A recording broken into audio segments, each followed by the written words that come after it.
Sherlock Holmes and the Secret of the Devil's Quill. Chapter 1. The impossible crime, it is with a peculiar sense of unease that I set about recording the details of one of the most baffling cases ever to cross the threshold of 221B Baker Street. Though I have chronicled many singular and strange events in the career of my brilliant friend Sherlock Holmes, never before had I witnessed a crime so seemingly impossible, so utterly defiant of reason, that it threatened for a time to shake even Holmes's unassailable faith in logic. It was on a grey November morning, the sky hanging low with brooding clouds that pressed heavily against the rooftops of London. Holmes, clad in his well-worn dressing-gown, was lounging in his chair, long fingers steepled together, eyes half-closed in that peculiar state of feline repose which I knew concealed an intense and ceaseless activity of thought. I had just finished reading aloud an article on the latest developments in continental politics, a subject which interested Holmes only when it intersected with criminal intrigue, when the sharp clatter of rapid footsteps echoed up the stairwell. Before I could rise, Mrs. Hudson had barely time to knock before the door swung open, admitting a man whose appearance struck me at once. He was of middle age, with a florid complexion and a carefully trimmed moustache. But what marked him was the wild expression in his eyes that darted about the room as though fearing some unseen pursuer. "Mr. Holmes!" he exclaimed breathlessly. "I beg your pardon, but I had no choice. I had to come directly. You are my last resort." Holmes opened his eyes fully now, studying our visitor with quiet intensity. "Pray, sir, compose yourself," he said in that calm, soothing voice of his. "You have evidently suffered a considerable shock. Take a seat. My friend Dr. Watson will pour you a brandy." I moved at once to the sideboard and poured a measure of brandy, noting, as I did so, the man's trembling hands and pale lips. "I am Sir Reginald Musgrave," the man said at last, accepting the glass, "of the Sussex Musgraves. He paused, swallowing hard. "Mr. Holmes, a man has been murdered in my study, murdered in a manner that defies all explanation." Holmes leaned forward, slightly, his eyes gleaming with interest. "Indeed? Do go on." Sir Reginald took a deep breath. "The victim is Lord Percival Darnley, an old friend and frequent guest at Musgrave Hall. He was found this morning, stabbed through the heart as he sat at my writing desk. But here is the impossible part. The study was locked from the inside, with no other means of exit. Both windows are secured and barred, and there is but the one door, which was bolted on the inside. The key was still in the lock, on his side." Holmes raised an eyebrow. "A locked-room mystery, Watson. Most intriguing. Please continue." Sir Reginald set the empty glass down with a shaking hand. "It is not merely that, Mr. Holmes. Beside Lord Percival's body lay a quill, an antique writing quill from my collection. It was soaked in blood, yet there is not a mark upon it sharp enough to have caused the wound. The blade of the dagger used to kill him, if there was one, cannot be found. No footprints, no signs of struggle, and—" Here he lowered his voice and glanced nervously about the room. There were strange marks upon the desk, symbols drawn in ink I do not recognize. It looked foreign, almost devilish in nature. Holmes steepled his fingers once more, the faintest glimmer of a smile playing about his lips. You speak of a murder in a locked room, by means of an invisible weapon, accompanied by occult symbols. Quite a feast for the intellect, Watson. Sir Reginald, I said gently, did Lord Percival have enemies? Any reason someone might wish him dead? Sir Reginald shook his head. None that I know of. He was a scholar, retired from public life. And yet there is something more. He hesitated, then pressed on. Yesterday evening, at dinner, Lord Percival mentioned receiving a letter. He seemed perturbed, but when I pressed him about it, he dismissed my concerns. This morning, when we broke down the door, no letter could be found, only those dreadful symbols and the blooded quill. Holmes rose suddenly, his eyes bright with energy. Watson, I believe we must pay a visit to Musgrave, all without delay. Sir Reginald, you have done wisely to come here at once. There is more at play, I think, than mere murder. Sir Reginald looked at Holmes with a mixture of hope and desperation. Then you will take the case. My dear sir, Holmes said, reaching for his coat and hat, how could I possibly resist? As we descended to the waiting cab, Holmes turned too, me with that gleam in his eye I had seen before, only when he was on the trail of a particularly perplexing case.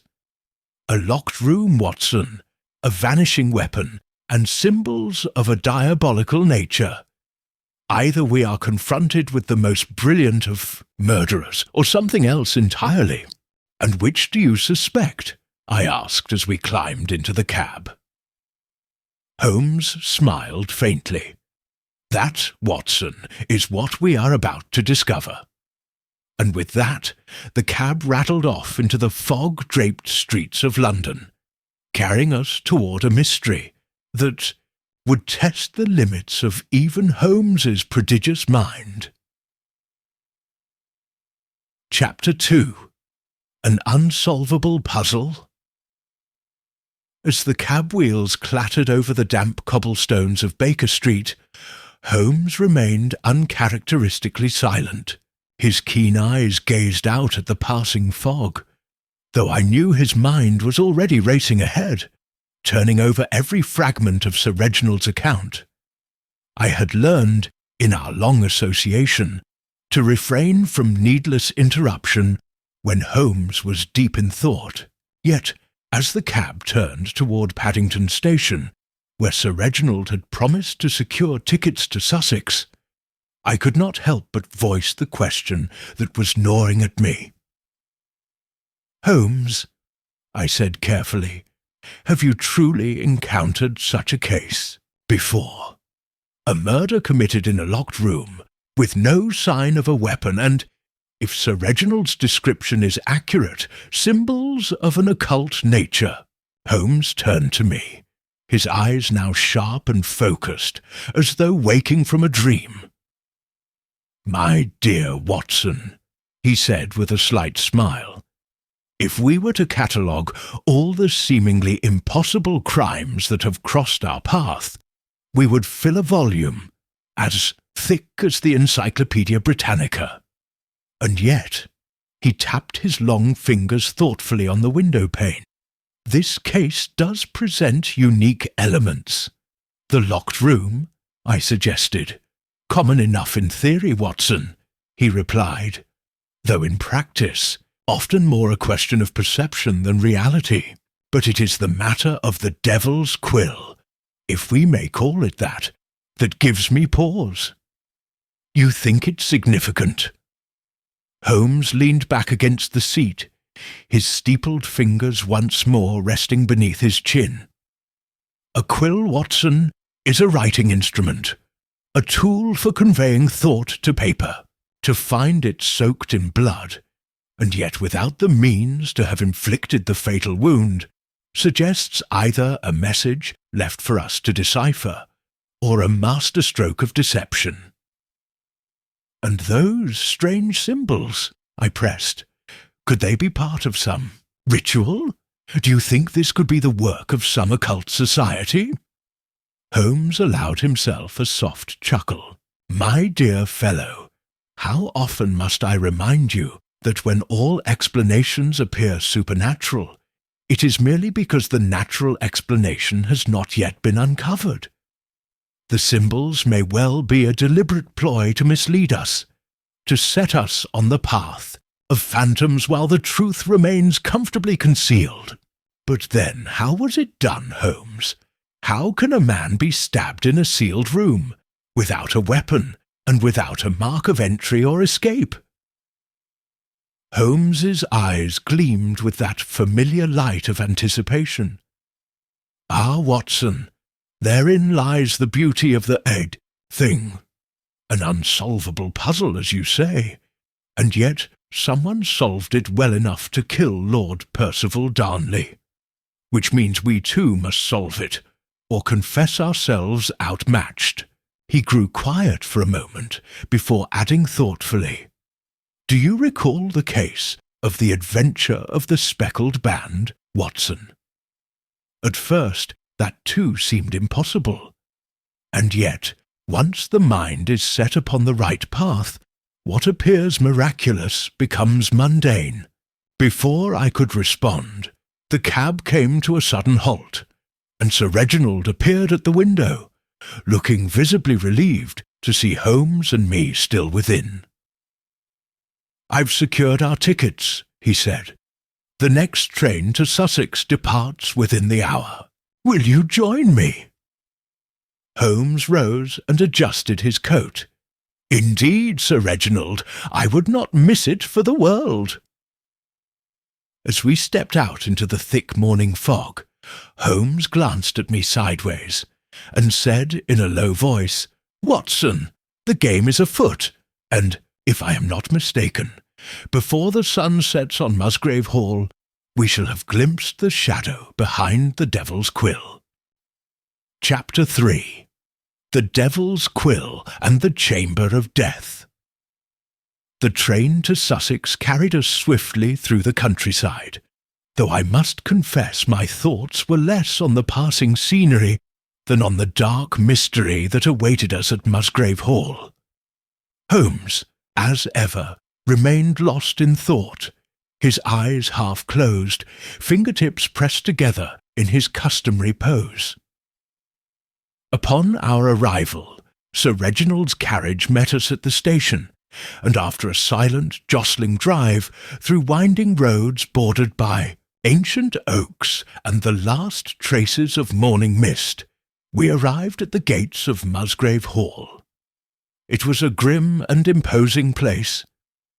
Though Sir Reginald had clearly attempted to maintain it, the weight of centuries lay heavily upon those crumbling stone walls and ivy-choked towers. "This way, gentlemen," Sir Reginald said quietly, leading us into the grand entrance hall, where a faint chill seemed to cling to the air, despite the roaring fire in the hearth. He guided us without delay to the locked room, the very study in which Lord Percival Darnley had been found murdered. "You have not disturbed anything since the discovery?" Holmes asked sharply, as Sir Reginald produced a heavy iron key from his pocket. "Nothing, Mr. Holmes. As you instructed in your telegram, all has been left as it was." Holmes nodded curtly. "Very good. Please wait outside with Dr. Watson. I prefer to examine the scene alone, at least, at first." With that, he stepped inside, and the door clicked shut behind him. I confess I felt a surge of frustration, though long association with Holmes had taught me to curb my impatience. Still, as the minutes stretched on, Sir Reginald shifted uncomfortably beside me. Finally, after what seemed an eternity, Holmes opened the door and beckoned us in. What I saw within turned my blood cold. The study was a grand room, lined with shelves of ancient tomes. A heavy desk of dark mahogany stood near the window, strewn with papers. And there, slumped in a high-backed leather chair, was the body of Lord Percival Darnley. His lifeless eyes stared toward the ceiling, and though there was no sign of struggle, his shirt was stained a deep crimson at the chest. But it was the quill that drew my attention. A black-feathered pen, its tip dipped not in ink, but in what could only be blood, resting delicately atop a sheet of parchment on the desk. Stranger still, drawn in red upon the page, were strange symbols, twisting lines and spidery runes that sent a shiver down my spine. Holmes stood to one side, gazing at the scene with narrowed eyes, his keen mind taking in every detail. "Watson," he said softly, "observe. What do you make of this?" I swallowed hard. It appears as though he was writing something, or perhaps whoever killed him wished it to appear so. Holmes nodded, a glimmer of approval in his eyes. "Precisely. But there is more." He moved to the window and gestured. The room was locked from the inside. No sign of forced entry. Yet, note the dust upon the sill and the faint smudge here. I stepped closer and saw that indeed amidst the dust of ages a thin streak had been wiped clean, barely noticeable, but there. A man might have climbed in or out, I asked. Holmes gave a non-committal shrug. Perhaps, though I doubt it was that simple. He turned then to the body, pointing to a curious mark upon Lord Percival's wrist. Small, circular, almost like a pinprick. Not a stab wound as Scotland Yard might suppose, Holmes murmured, but something far more subtle. Sir Reginald, pale and uneasy, could remain silent no longer. "Mr. Holmes, what does it mean? What killed my cousin? And what is the meaning of those dreadful signs?" Holmes straightened, his eyes gleaming with suppressed excitement. "Sir Reginald, I cannot say yet, but I will tell you this. Your cousin was not killed with a blade. No, this was a carefully staged scene, designed to mislead. The symbols are a mask, hiding the true face of this crime." I was about to press him for further explanation, when Holmes raised a hand.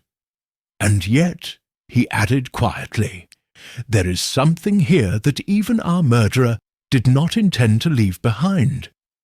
Something that, if I am correct, may hold the key to the whole affair."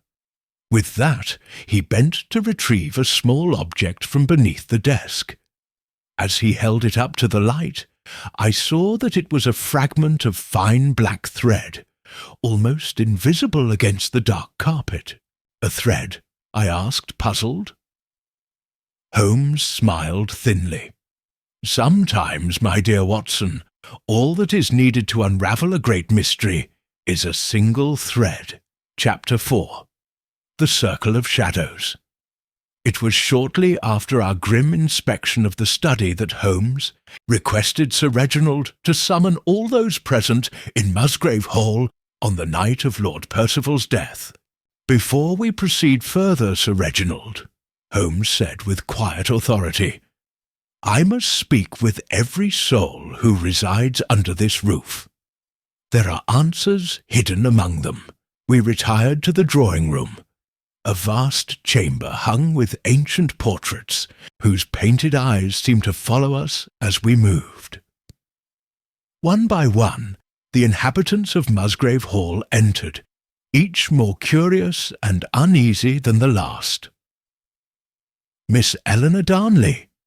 First to arrive was Miss Eleanor Darnley, Lord Percival's younger sister, a striking woman with raven-black hair and pale features that bore the unmistakable stamp of sorrow, yet beneath her mourning veil her eyes were sharp, alert. "My brother was a difficult man, Mr. Holmes," she said softly, when Holmes questioned her. He had many enemies, though few would admit it. He was secretive, always locking himself in that dreadful study. I fear there were matters he never disclosed to me." "And what of the quill, Miss Darnley?" Holmes asked gently.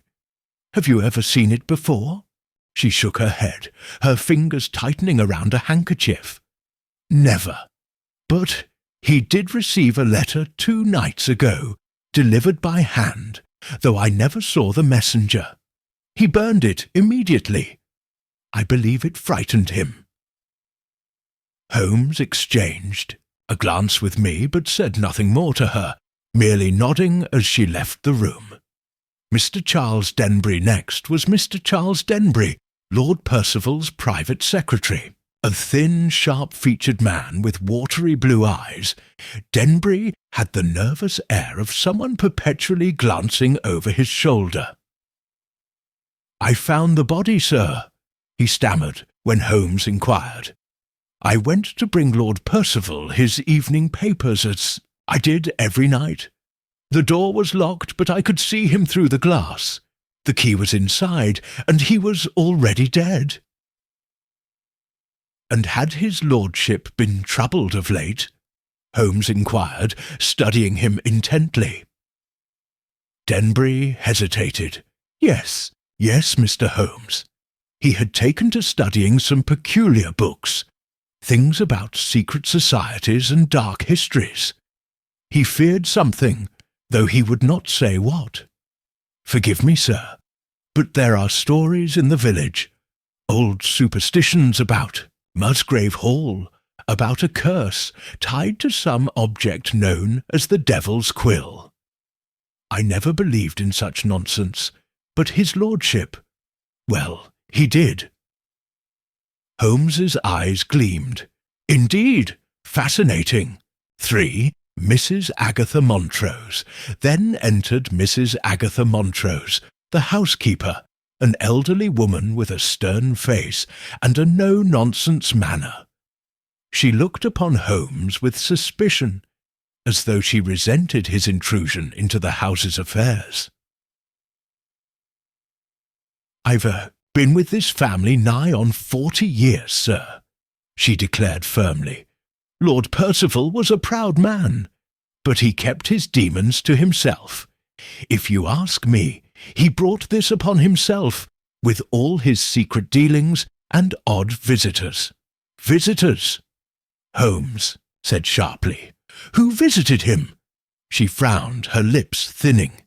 "A man came here 2 weeks ago, foreign-looking, dark-skinned, with a scar on his cheek. I did not catch his name, but he stayed for hours behind closed doors with Lord Percival. When he left, his lordship looked pale as death." Holmes leaned forward. "Did you hear anything of their conversation?" "Only raised voices, Mr. Holmes, but nothing clear." 4. Mr. Geoffrey Harker. Finally, Mr. Geoffrey Harker, a distant cousin of the family and Lord Percival's business partner, entered. Harker was a broad-shouldered man with a bristling moustache, whose confident stride did little to hide his unease. "This is a damned tragedy, Holmes," he growled, pouring himself a drink from the decanter unbidden. "Percival and I had our differences, but I never wished him harm. He was mixed up in something. I warned him more than once to let it go." "What do you mean, sir?" Holmes asked coolly. Harker looked away, swirling the liquid in his glass. "Percival had enemies, dangerous ones. Men from the continent, I suspect. He was trying to secure some valuable document, something about an ancient society. He was a fool to meddle in such things." Holmes gave a slight smile. "And you, sir? Did you share in these dealings?" Harker's jaw tightened. "I advised him against them, but he wouldn't listen. Now see where it led him." A circle of secrets. As Harker left the room, Holmes turned to me, his eyes alight with thought. "Well, Watson," he murmured, "what do you make of our collection of shadows?" I hesitated. "Each one of them holds something back, Holmes. But what connects them to the murder?" Holmes steepled his fingers. "Precisely the question, my dear Watson. There are undercurrents here, old fears, ancient threats, and concealed relationships. And one of them, I am now convinced, holds the key to Lord Percival's death." He rose and crossed to the window, staring out into the creeping dusk. "And yet, Watson," he added in a softer tone, "it is not merely the identity of the killer that concerns me. No, it is what lies behind this crime. Something older, darker, and far more dangerous than we have yet imagined." Chapter 5. The Convenient. Suspect? The following morning dawned grey and brooding, as though the heavens themselves had taken note of the darkness that lingered within Musgrave Hall. Holmes, ever an early riser, was already seated by the hearth when I descended, his long fingers steepled beneath his chin, eyes fixed upon the fire, as though reading some unseen message within the flames. "You're unusually silent this morning, Holmes," I remarked as I poured myself a cup of the strong coffee Mrs. Montrose had brought in. "My mind, Watson, is sifting through the sands of falsehood, searching for the elusive grains of truth," he murmured without looking up. "The more I consider what we heard last night, the more convinced I become that we are being guided, pushed even, toward a particular conclusion." Before I could inquire further, a sharp rap came at the door, and Sir Reginald entered, his face pale and lined with tension. "Mr. Holmes, Dr. Watson," he greeted us hurriedly. "Inspector Lestrade has arrived from Scotland Yard. He's quite determined to take control of the case." Holmes rose at once, his keen gaze sharpening. "Then let us meet the good inspector without delay. I have no doubt he will bring us news, though whether of help or hindrance remains to be seen." The arrival of Inspector Lestrade moments later. Lestrade entered the drawing-room, his familiar sharp eyes taking in every corner with that mix of suspicion and confidence I knew so well. "Holmes, Dr. Watson, never expected to find you in the middle of this mess," he said brusquely, though I noted a flicker of relief in his eyes. "I had an inkling that Scotland Yard would soon involve itself," Holmes said smoothly. "To what do we owe the pleasure, Inspector?" Lestrade cleared his throat and took out a small notebook.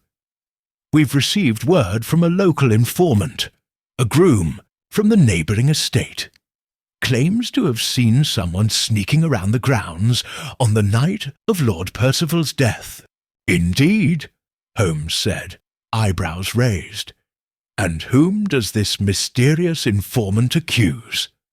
Lestrade gave a thin smile. "Charles Denbury, the secretary, says he was seen near the study windows long after everyone had retired." "Ah," Holmes murmured, as if amused, "how very convenient." Questioning Charles Denbury, Denbury was quickly summoned, and he entered the drawing-room looking even more pale and agitated than before. "Mr. Denbury," Lestrade said sharply, "can you explain why you were seen near the study window late that night?" Denbury swallowed, wringing his hands. I sometimes walked the grounds, Inspector. My nerves. Lord Percival had been in a dark mood lately. I feared for him. I went to check if he was well." Lestrade leaned forward. "Or were you checking? If he was alone?" Denbury shook his head vehemently. "No, I swear to you, I had no hand in his death. Holmes raised a hand, silencing him gently. Mr. Denbury, did you ever handle Lord Percival's correspondence? Were you aware of this so-called Devil's Quill? At this, Denbury's eyes widened. I never heard him mention such a thing. But there was a letter, sir. One he kept locked in his desk. He never allowed me to read it. Holmes's gaze sharpened. A letter? And do you know where it is now? Denbury looked miserable. No, sir. After Lord Percival's death, the letter was gone. I searched discreetly, thinking perhaps it would explain what happened, but it had vanished. Lestrade's theory as Denbury was led away. Lestrade turned to us, folding his arms smugly. There you have it, Holmes.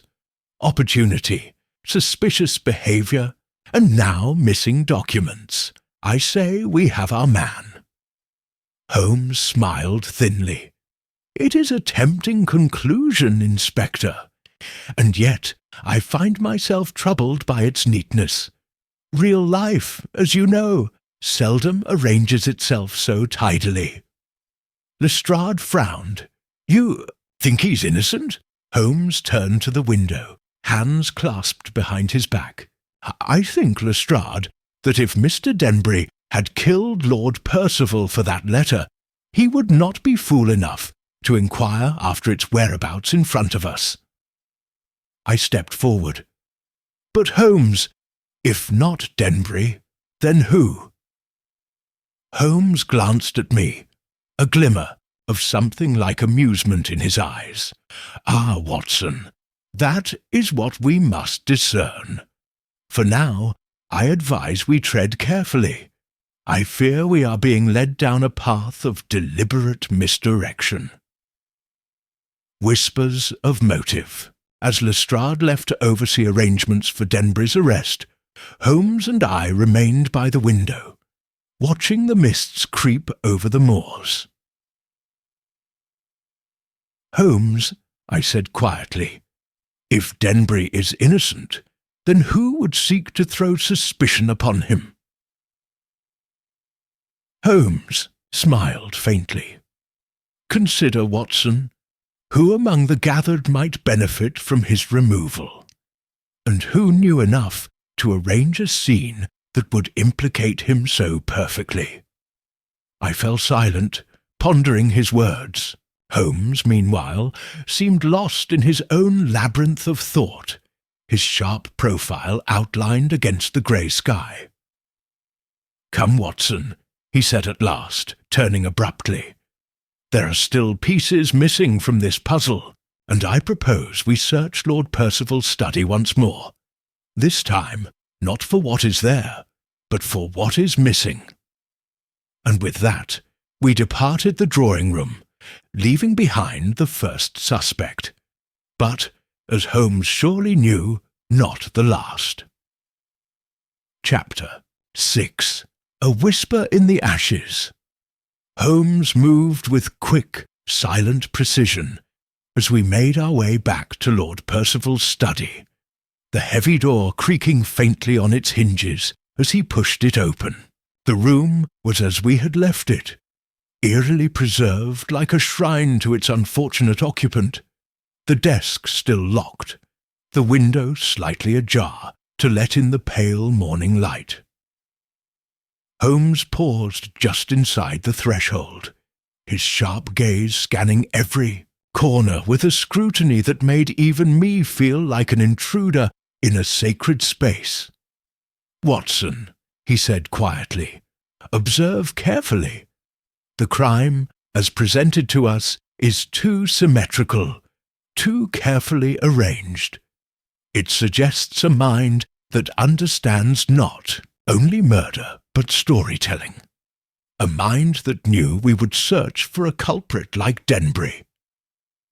But Holmes, I protested, what else is there to see? We've already examined this place thoroughly, have we not? Holmes smiled faintly. So we believed. But often, my dear Watson, the truth lies not in what is present, but in what is conspicuously absent. The search for the missing element Holmes crossed to the fireplace, where cold ashes lay undisturbed. He crouched down, peering into the grate. "Tell me, Watson," he murmured, "what do you notice about these ashes?" I leaned over, examining them. "They appear quite ordinary, Holmes, the remains of a fire, though perhaps not a large one." Holmes's eyes glimmered. "Precisely. And yet if Lord Percival had burned correspondence, especially this mysterious devil's quill, would there not be more evidence, more fragments? Even burned paper leaves trace clues, seared edges, partially scorched writing." He reached into the grate with his long fingers, delicately lifting a curled fragment. "But here, Watson, the ash is too fine. It suggests not paper, but—" He paused, holding the piece up to the light. "Fabric, Watson. This is the ash of cloth. Fine linen, perhaps. Good heavens, Holmes! You think something other than paper was destroyed here?" Holmes's gaze grew sharp. "Indeed. And now the question becomes, what?" The locked desk leaving the hearth, Holmes turned his attention to the desk. "Still locked," he murmured. "And yet we were told Lord Percival himself kept the only key. Let us test that theory."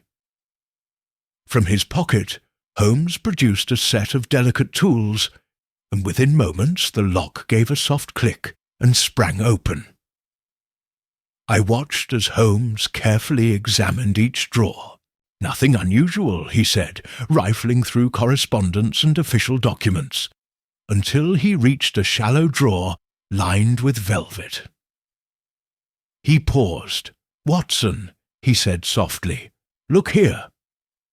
I stepped forward and saw a faint rectangular impression in the velvet, something that had once been there but was now gone. "Something valuable, perhaps?" I offered. "Perhaps. But what interests me more is who removed it, and when." Holmes's hidden worry Holmes closed the drawer and straightened, his brows furrowed in rare concern. "This," he said gravely, "is the inconsistency, Watson. If Lord Percival had taken his own life, why destroy cloth in the fire? Why leave this strange empty space within his desk? And if it was murder, where is the object that was taken? And why would Denbury, if guilty, leave such traces? Behind?" I nodded, the weight of Holmes' reasoning settling upon me. "Then Denbury is being framed." Holmes's eyes flashed. "Or manipulated, Watson. Someone with a keen understanding of human nature set this scene, knowing that the simple mind would see Denbury as the natural suspect. But the mind that set this trap missed something. Something small, but vital." A cryptic clue in the study Holmes now turned his attention to the window. It was then that he noticed something we had both overlooked the day before. A small smudged mark upon the glass near the latch. He leaned closer, examining it under his lens. "Interesting," he murmured. "A gloved hand, Watson, but not a worker's glove.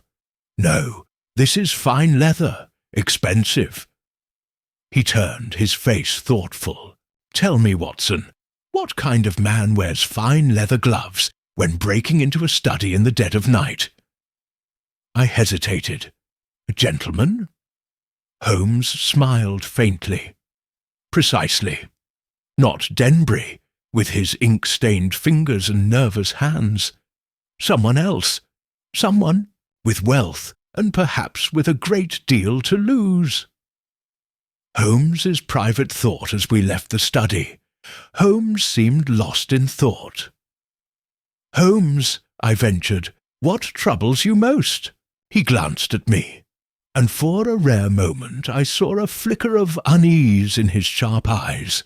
"Watson," he said quietly, "I fear we are dealing with a mind as calculating as my own, one that understands the power of appearances. And that, my friend, is what makes this game truly dangerous." Chapter 7. The Vanishing Witness.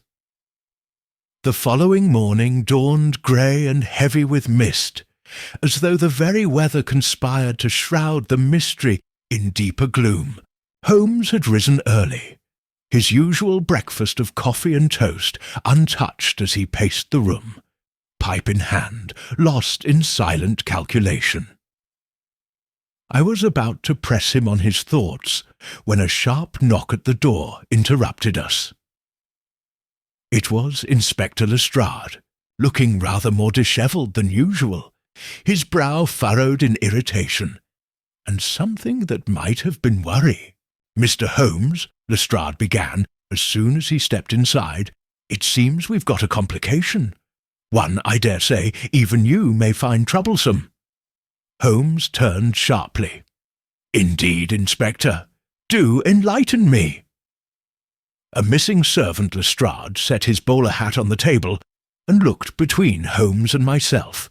The maid, Miss Clara Ridgway, the one who served Lord Percival his tea on the night of his death. "She's gone." "Gone?"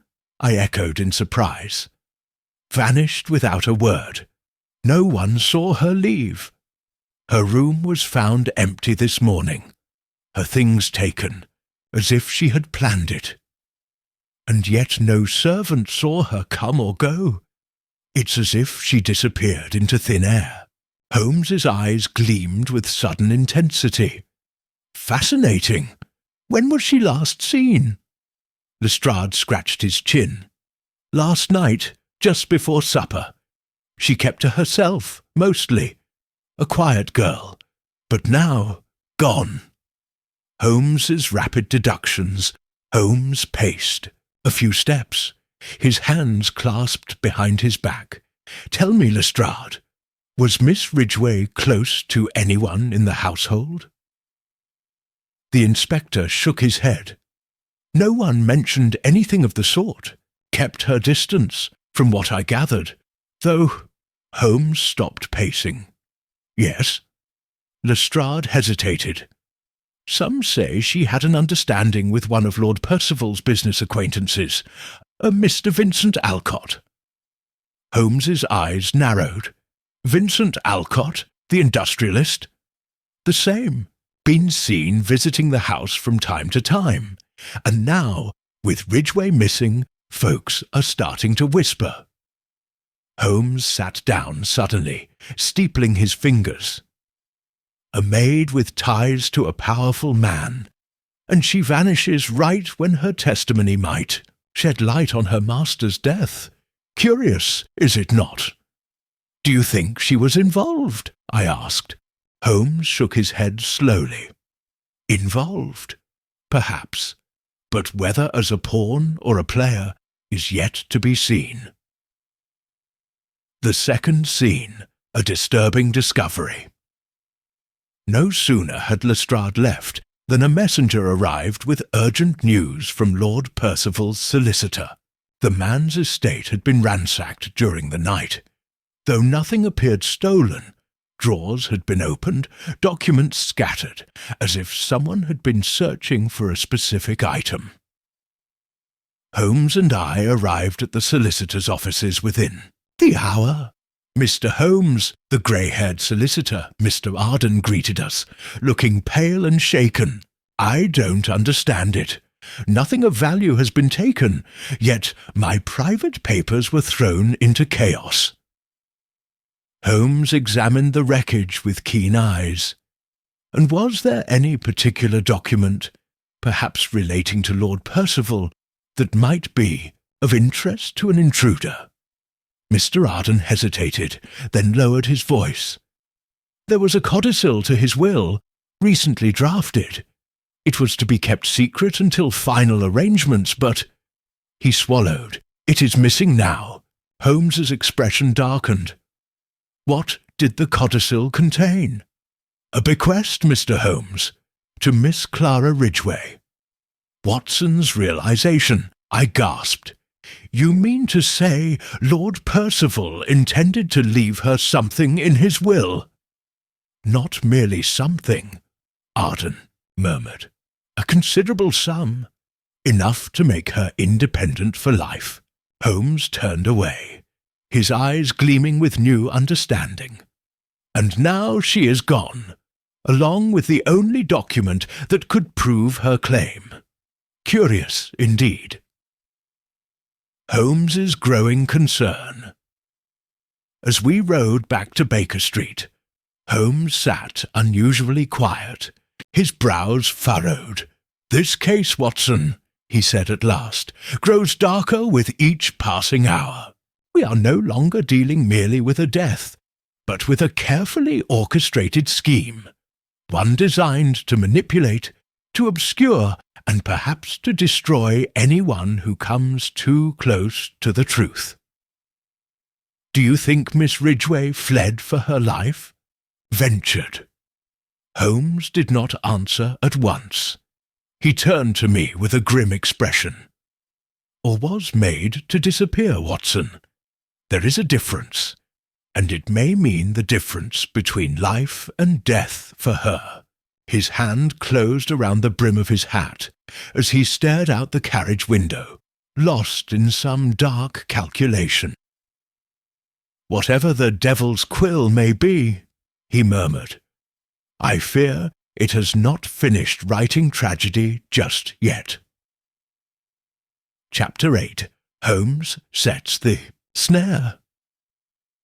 The mist had thickened by the time we returned to Baker Street, casting a pale veil over the city, as though London itself was holding its breath.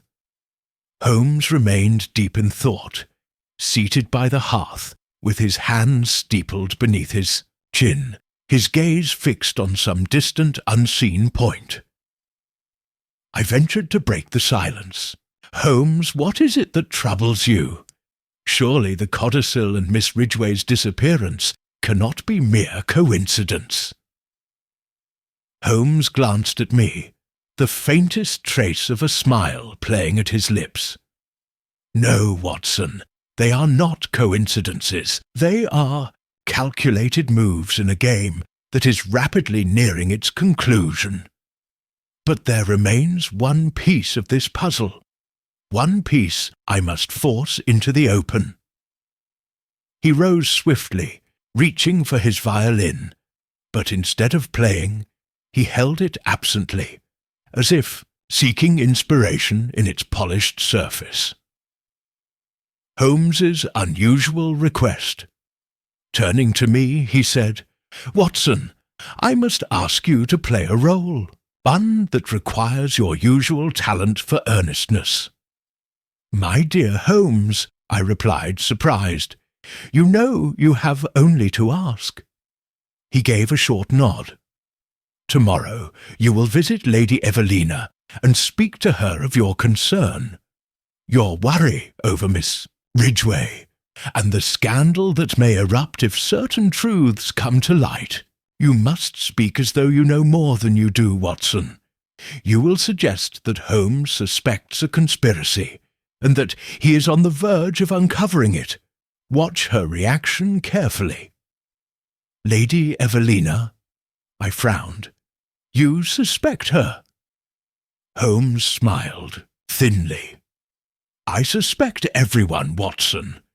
But she, I think, may hold a key to unravelling this particular knot. I wish to see how far she will go to protect herself, or another." An unexpected visitor. No sooner had Holmes outlined his plan than we were interrupted by a sharp rapping at the door. Mrs. Hudson, clearly flustered, entered. "Mr. Holmes, sir, there's a gentleman here to see you. Says it's urgent." Holmes raised an eyebrow. "Show him in, Mrs. Hudson." A moment later, a tall, thin man with a pale, drawn face entered. His clothes were fine but dishevelled, as though he had dressed in a hurry. "Mr. Holmes," he began, wringing his hands, "you must help me. I am Vincent Alcott." Holmes gestured to a chair, his gaze keen. "Ah, Mr. Alcott, do sit down. I have been hoping for the pleasure of your company." Alcott's eyes widened. "You know who I am?" "Naturally," Holmes said calmly. "The man whose name is whispered in connection with Miss Ridgway, and whose business affairs are curiously entangled with Lord Percival's estate. What brings you here tonight, sir?" Alcott swallowed hard, glancing nervously about the room. "It's Clara, sir. Miss Ridgway. I don't know where she is, and I fear for her safety. I think—" he hesitated, voice dropping. "I think someone means to harm her, or has already done so." Holmes's psychological probe Holmes leaned forward, his eyes narrowing. "And why, Mr. Alcott, do you think such a fate would befall her? Is there something she knew, something she might reveal?" Alcott shifted uncomfortably. There are things she discovered. Documents about Percival's dealings. She told me she was frightened, and now she's gone." Holmes gave a slight nod. "Indeed. Tell me, Mr. Alcott, do you know of the codicil to Lord Percival's will?" Alcott's eyes widened further, and a flush rose to his cheeks. I had heard rumours, Holmes murmured. "And were you aware that this document named Miss Ridgway as a beneficiary?" Alcott's jaw worked silently for a moment. "No, but it makes sense now." Holmes regarded him intently. "Does it? Or were you hoping to recover that document yourself, Mr. Alcott?" Alcott stood abruptly. "I would never harm Clara. I came to you because I thought you could protect her. Please, Mr. Holmes, you must find her before it's too late." Holmes rose and extended a hand, his expression unreadable. "You have my word, Mr. Alcott. I shall do all I can to see that Miss Ridgway comes to no harm. But if you hear from her, or from anyone attempting to contact her, you must let me know immediately." Alcott grasped Holmes's hand fervently. "Thank you, sir. Thank you." Once he was gone, Holmes turned to me, his expression sharp and thoughtful. "Watson," he said softly, "our little drama is unfolding precisely as I had hoped. Now, it is time for the next act." Setting the trap, Holmes reached for a blank sheet of paper and began to write. "You will deliver this note to Lady Evelina tomorrow, after your conversation," he explained. "It is a carefully crafted piece of misinformation, designed to make her believe that Holmes has acquired decisive evidence and will be revealing it at a public meeting of the estate's trustees." "And what do you hope to gain from this deception?" I asked. Holmes smiled slightly. "Panic, Watson. Panic makes even the cleverest players stumble. If Lady Evelina is innocent, she will be merely confused. But if she, or anyone she protects, is guilty, they will act. And in doing so, they will show themselves." He leaned back in his chair, eyes half closed. "You see, my dear Watson, when logic runs thin and clues grow faint, one must sometimes create the conditions in which truth is forced into the light." I sat back, watching Holmes with renewed admiration and a trace of unease. The trap was set, but what danger it might provoke, neither of us yet knew. Chapter 9. A Desperate Strike in the Shadows. The morning dawned grey and heavy with rain, as though the heavens themselves shared in the dark tension hanging over Baker Street. Holmes, ever the embodiment of calm, had spent much of the night in his chair, eyes half closed, though I doubted he had slept at all. I, for my part, felt a gnawing sense of anticipation mixed with unease. Holmes's trap was set, and by now Lady Evelina would have received my visit and the carefully crafted message Holmes had composed. As I sipped my morning tea, Holmes suddenly straightened in his chair, his keen ears picking up a sound I had yet to notice: the rapid, uneven footsteps ascending the stairs. A sharp knock rattled the sitting-room door. Before Mrs. Hudson could even announce the caller, the door burst open to reveal Inspector Lestrade, soaked to the skin, his face pale and anxious. A new attack shakes the case. "Mr. Holmes! Dr. Watson!" Lestrade gasped, catching his breath. "There's been another attempt, another attack." Holmes was on his feet in an instant. "Who?" he demanded sharply. Lestrade swallowed hard. "Lady Evelina, sir. Someone tried to push her down the stairs in her own home. Nearly succeeded, too. She's bruised and shaken, but alive." Holmes's eyes glinted with something between satisfaction and concern. "Ah, so the fish has taken the bait, but in doing so has grown reckless." Lestrade blinked. "Bait, Mr. Holmes?" Holmes waved the question aside, already reaching for his coat. "No time to explain now, Lestrade.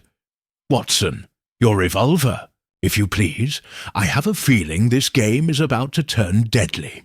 Without another word, we were soon in a cab, wheels splashing through puddles as we made haste toward Lady Evelina's residence.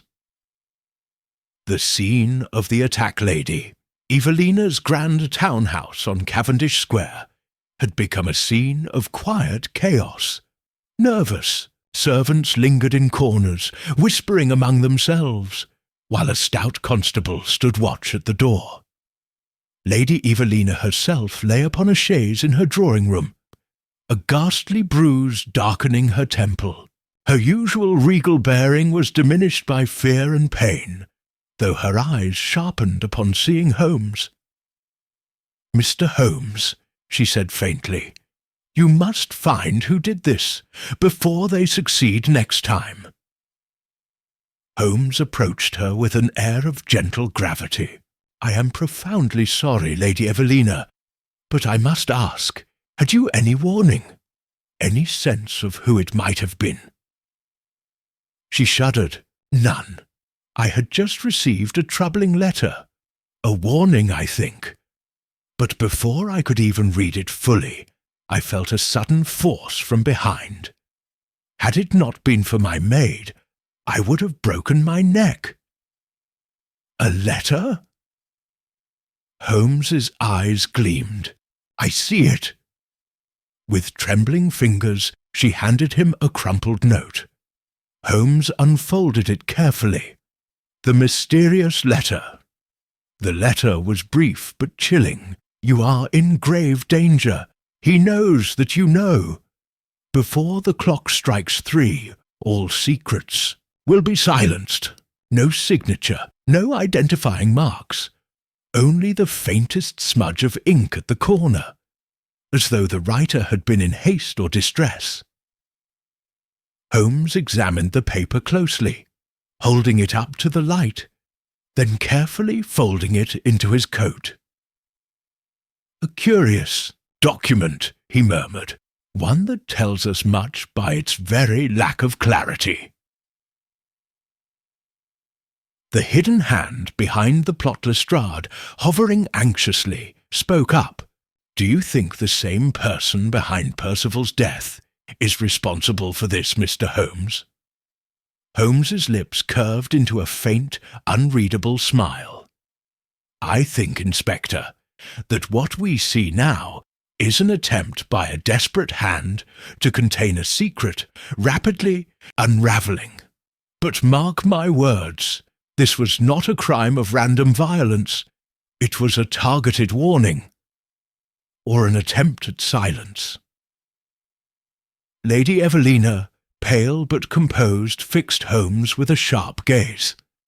"Mr. Holmes, if you know who is behind this, I beg you speak plainly."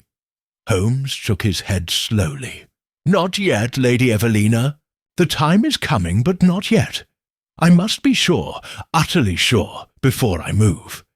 To act too soon would give them the advantage." He turned to me then. "Watson, our visit to Lady Evelina has yielded much, but now we must return to Baker Street and prepare for what comes next." A dire prediction. As we made our way back through the rain-slick streets, Holmes was unusually silent, his gaze dark and unfocused. Finally he spoke, almost to himself. "The game has entered its most dangerous phase, Watson. Our enemy grows reckless, but a cornered adversary is often the most lethal. We must tread carefully now. There will be another move, soon, and it may be the most perilous yet." I glanced at him, unease gnawing at my thoughts. "You think they will strike again?" Holmes's expression was grim. "Not think, Watson, no. And next time they will not fail." The cab rattled on through the mist, carrying us toward what I could not help but feel would be a fateful confrontation. Chapter 10. Shadows Beneath Thee. Surface it was a long and silent journey back to Baker Street. Holmes sat motionless, his sharp features carved in stone, only the occasional tightening of his lips betraying the storm that brewed in his mind. I had known him long enough to recognize when he was nearing the heart of a mystery, when the final pieces were falling into place within that razor-sharp intellect of his. Yet there was something else in his manner that evening, something I could not easily place. Was it doubt, or perhaps a deeper concern for Lady Evelina than he would care to admit? As we reached our rooms, Holmes made straight for his armchair, lighting his pipe and sitting with eyes half-lidded, as though contemplating some vast and invisible chessboard. Revelation begins to form. "Holmes," I ventured carefully, "you have been uncommonly silent. Surely, after this second attack, you see the hand behind it all?" He exhaled a thin trail of smoke, his gaze distant. "I do, Watson. The picture becomes clearer with every desperate move they make. But there remains one shadow, one hidden motive that eludes me still." He rose suddenly, crossing to the cluttered desk where he kept his notes and correspondence. From a drawer he retrieved a bundle of letters, Percival's, I guessed, and began to leaf through them rapidly. "Observe, Watson," he said, handing me one letter in particular. It was written in Percival's neat, flowing hand, but it was the content that struck me. "There are things I have done, things I have discovered, that could ruin not only myself, but others far more powerful. If anything should happen to me, know that my manuscript will explain everything. But beware, there are those who would kill to keep these secrets buried." I looked up at Holmes, startled. "A manuscript?" Holmes nodded grimly. "Yes, the so-called Devil's Quill. I believe it to be no mere legend, but a very real document, one containing truths that could destroy lives. Percival all but predicted his own death, Watson." the truth about the Devil's Quill, Holmes turned to the window, watching, as the rain traced slow rivulets down the glass. Consider, Watson, the nature of that warning letter sent to Lady Evelina. Before the clock strikes 3, all secrets will be silenced. A veiled threat, certainly, but also an admission. Someone is terrified of what may be revealed. He turned back to me, his eyes suddenly sharp. What if Percival had uncovered not merely private scandals, but something far graver?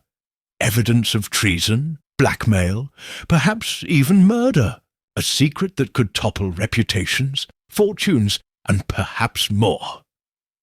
I felt a chill despite the warmth of the room. You believe Lady Evelina knows what this secret is? Not entirely. But I believe she knows part of it.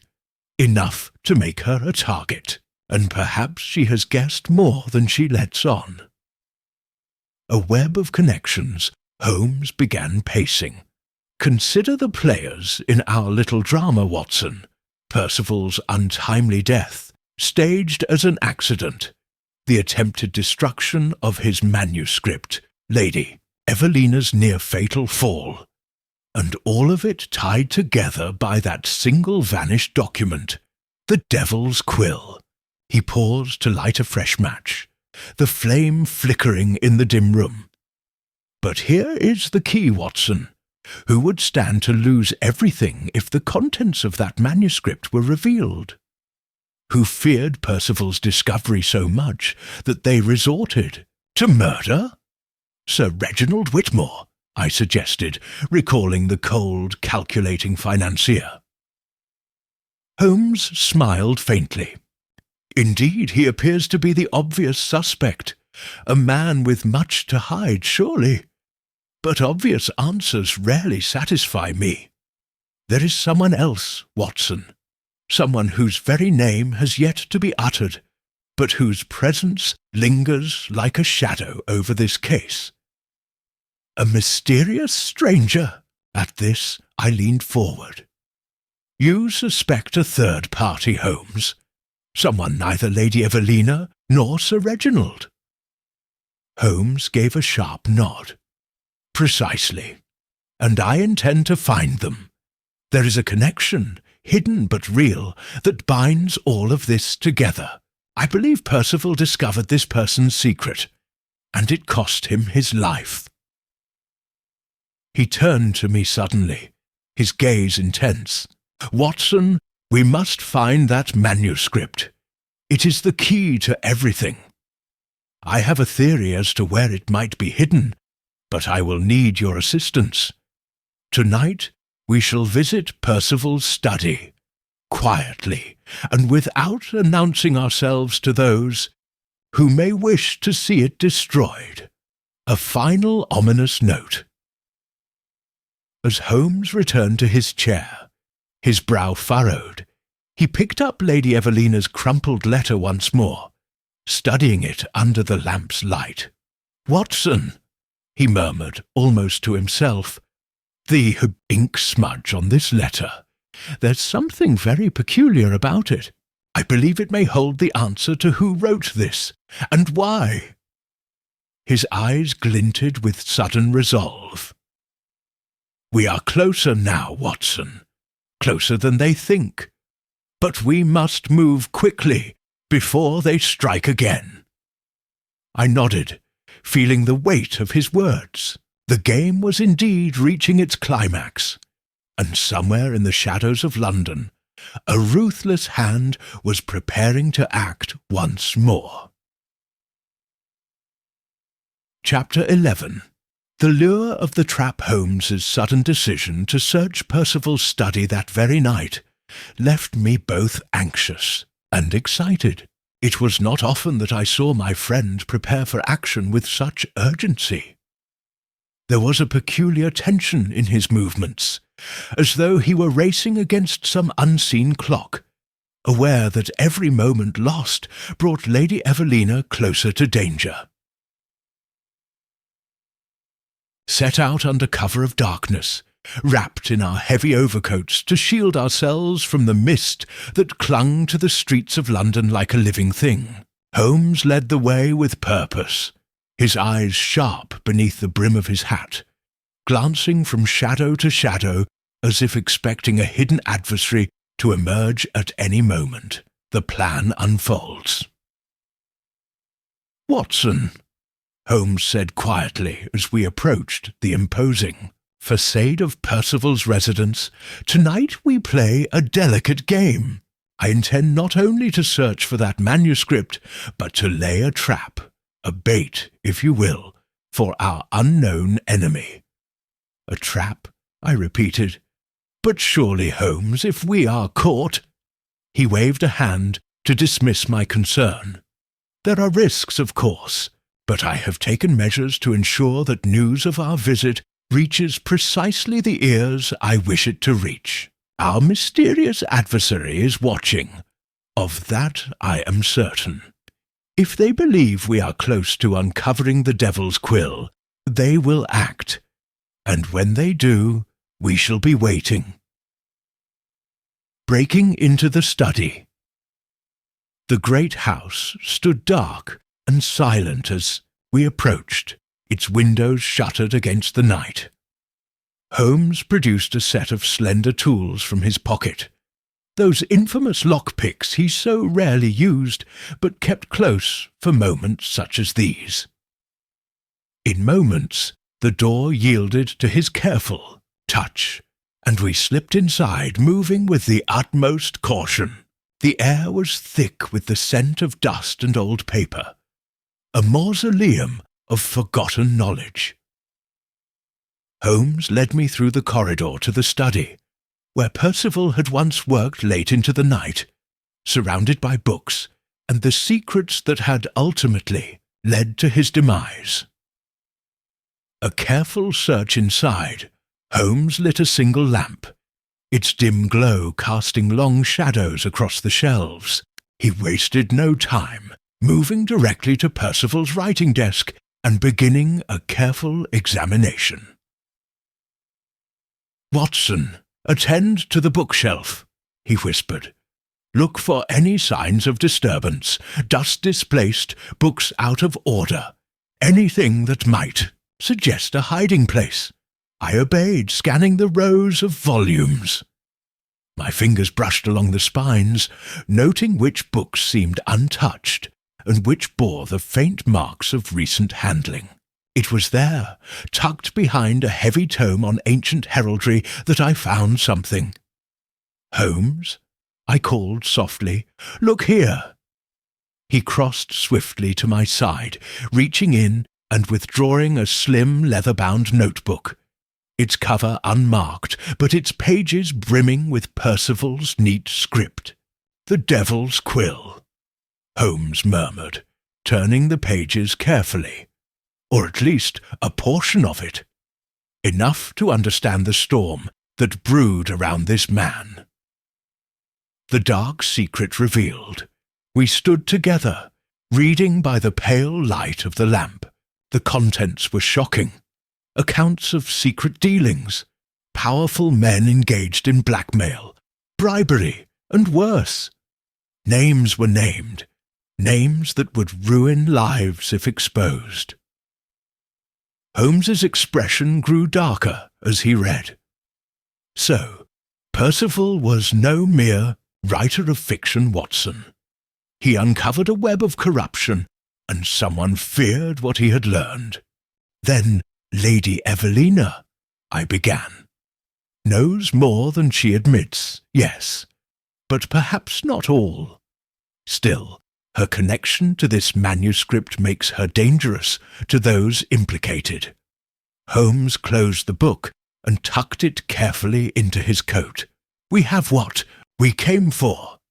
Now, Watson, we set the final stage. We shall make it known that the manuscript has been recovered, but I shall ensure that only those most desperate to retrieve or destroy it will hear the news." Holmes's subtle trap.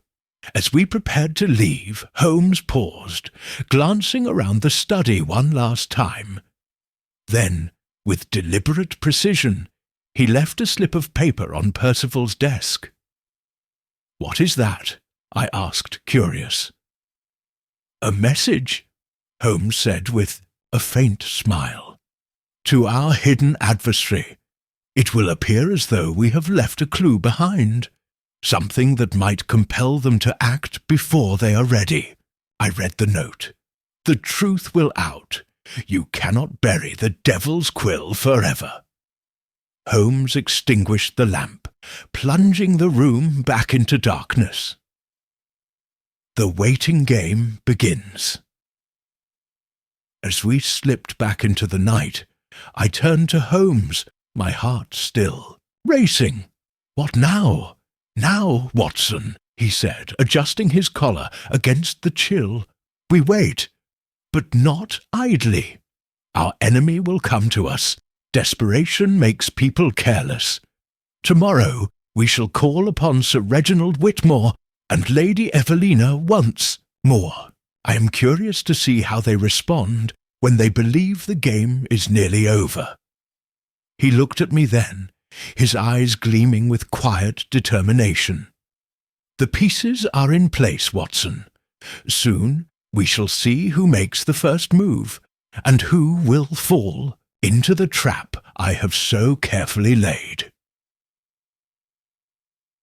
Chapter 12.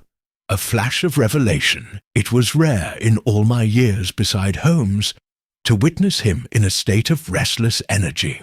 Yet, as dawn broke over Baker Street the following morning, I found him pacing the sitting-room, pipe in hand, eyes sharp and distant, as though pursuing some elusive thread of thought.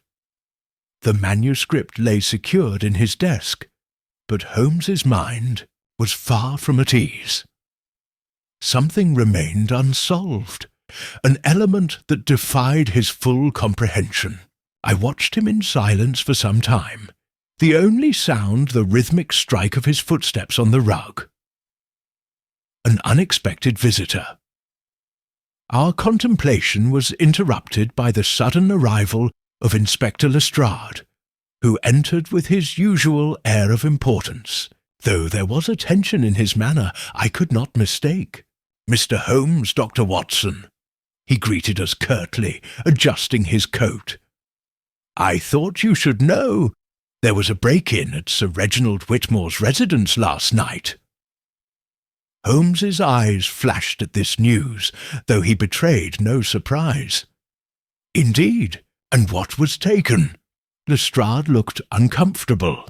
"Nothing, apparently. But Lady Evelina was found in a dreadful state this morning. Claimed someone had entered her room, searching through her belongings. Yet nothing was stolen."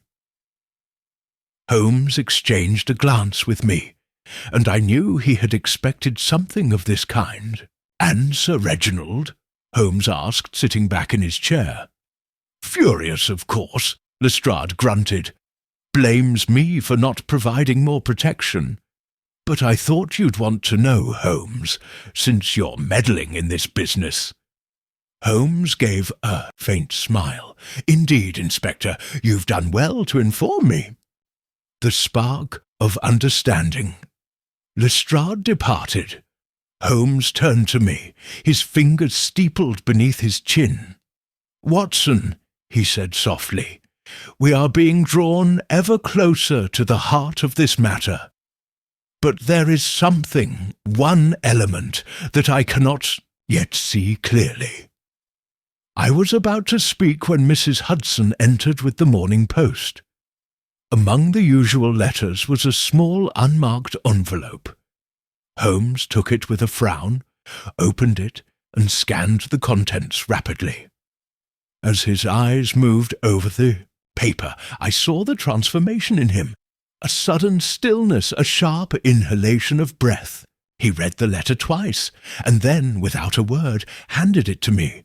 I read, "You think you hold the key to the devil's Quill, but you grasp only a shadow. Return what is not yours, or face consequences beyond your imagining." "Ja?" I looked up in confusion. "Holmes, what does this mean?" He did not answer immediately, but rose to his feet, walking to the window.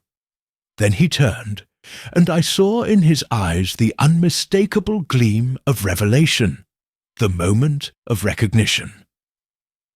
"Watson," he said, his voice calm but charged with intensity, "it is clear now.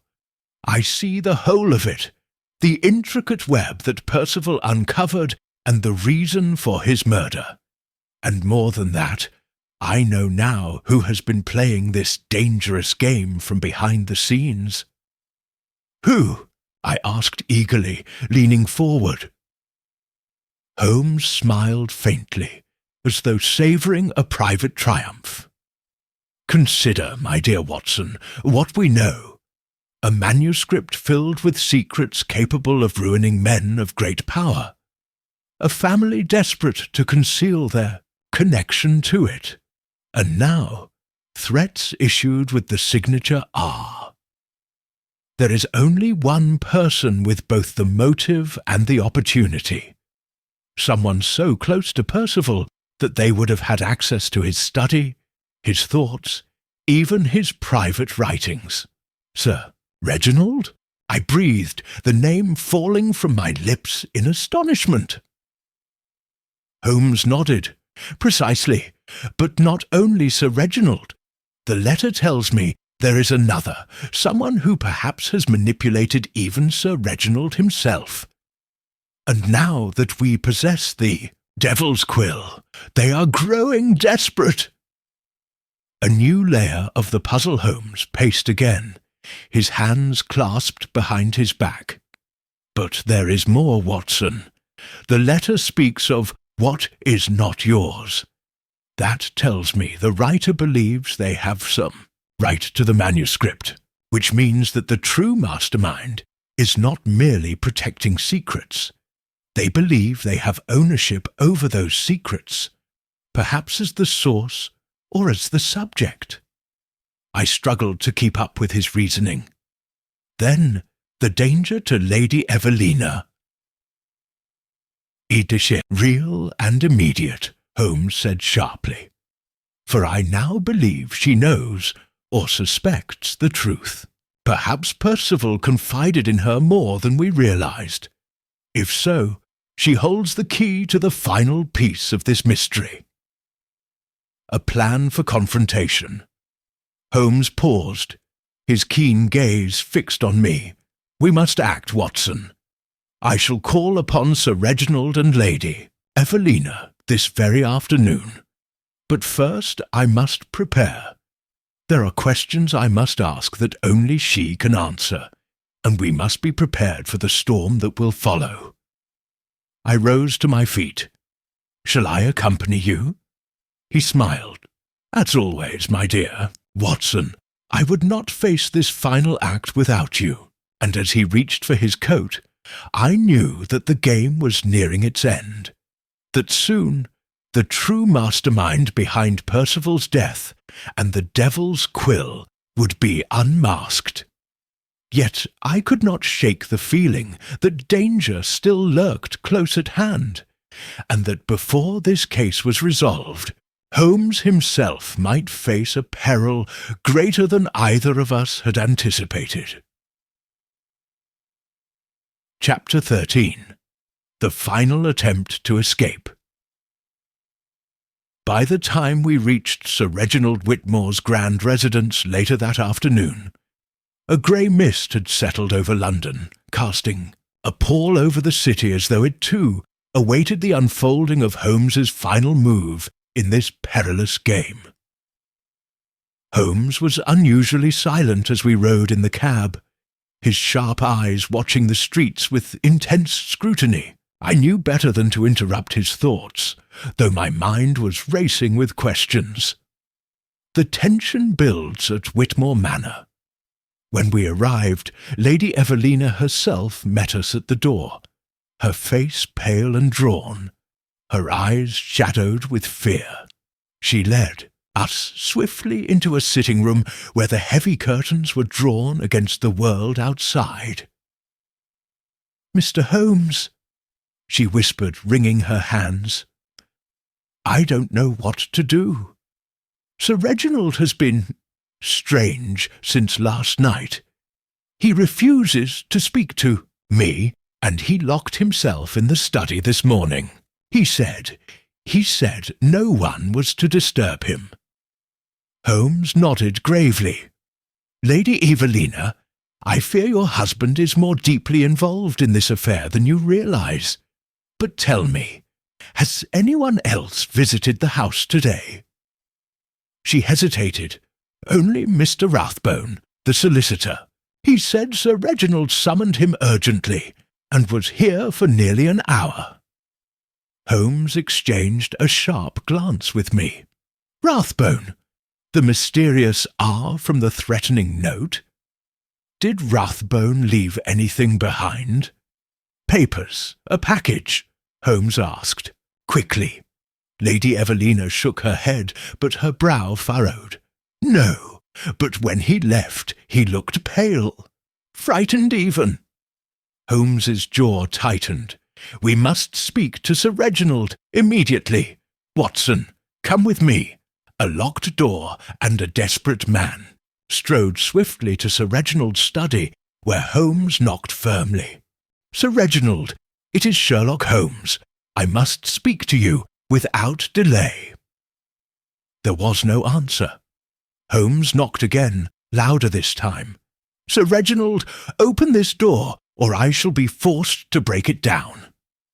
Still, only silence. Holmes turned to Lady Evelina. Fetch me a key, quickly! But before she could move, there came a sudden noise from within the study, the sharp clatter of something heavy being knocked over.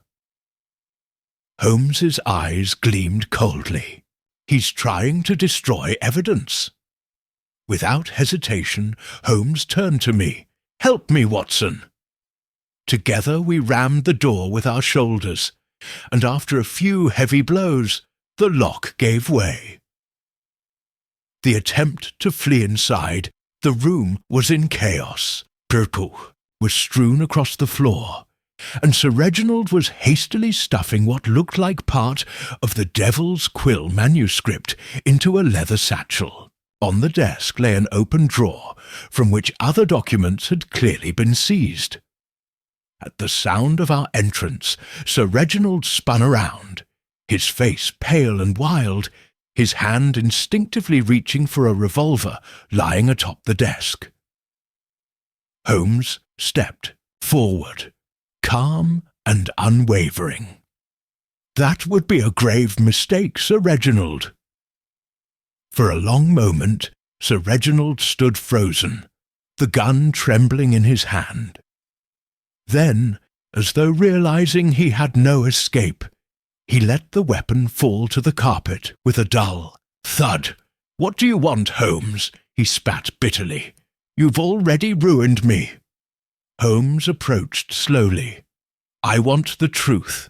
You were attempting to flee, taking the manuscript with you, no doubt to sell it or to prevent its contents from ever being revealed. Sir Reginald laughed bitterly. You think you know everything, don't you? You think you're clever enough to solve every puzzle. But you don't know the danger you're meddling in. Holmes's eyes gleamed. On the contrary, Sir Reginald, I know precisely the danger. I know about Rathbone. I know about the forged documents. And I know what Percival discovered before he was murdered. Sir Reginald flinched at the name. Cornered and defiant. Why don't you just leave it alone, Holmes? Reginald snarled. What good will come from digging up ghosts? You think these people will let you walk away from this? You think they'll let that manuscript see the light of day? Holmes remained impassive.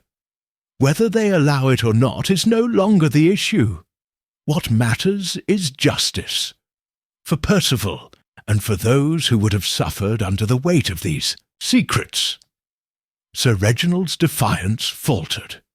He slumped into a chair, running his hands over his face. I didn't want him dead, he whispered hoarsely. I only wanted the manuscript. Rathbone, he said it was the only way to protect everything. Our reputation, Evelina. Yet Percival was killed, Holmes said quietly, because you set the plan in motion. Because you let your fear outweigh your conscience. Holmes takes control. Holmes turned to me. Watson, gather up every paper on that desk. We will need them as evidence. And Lady Evelina, he called gently toward the hallway, please come in. I think you deserve to hear the truth. Lady Evelina stepped into the room, her eyes wide as she took in the scene before her. Sir Reginald would not meet her gaze. I did it for you, he muttered, for us. Holmes shook his head. You did it to protect yourself, Sir Reginald, and now the law will take its course. The shadow still lurks. As Holmes gathered the final pages of The Devil's Quill, I noticed his eyes grow dark. He turned to me and whispered low enough that only I could hear. There is still one player unaccounted for, Watson, Rathbone. I believe he intends to act again, perhaps more desperately than before. I felt a chill pass through me. You think he'll try to take the manuscript from us? Holmes's gaze was distant, calculating. He will try, Watson. Of that I have no doubt. And when he does, we shall be ready. As we left Whitmore Manor, Sir Reginald in the reluctant custody of Scotland Yard, I realized Holmes's mind was already racing ahead, plotting the next move in a game that was still far from over. Chapter 14. Holmes closes in. The final clue. Revealed, the next morning dawned heavy with fog, a thick grey veil that wrapped itself around the streets of London. Holmes, however, was more alert and energized than I had seen him in days. Watson, he said as we sat in our rooms at Baker Street, the net is tightening. With Sir Reginald in custody and the manuscript secured, our adversary, Rathbone, will act soon. But before he does, we must be ready. There is still one final clue I must confirm. A return to Percival's study. Without wasting another moment, Holmes summoned a cab, and we drove swiftly to Percival's now silent home. The police had completed their examination of the scene, and thanks to Holmes's influence with Inspector Lestrade, we were granted access.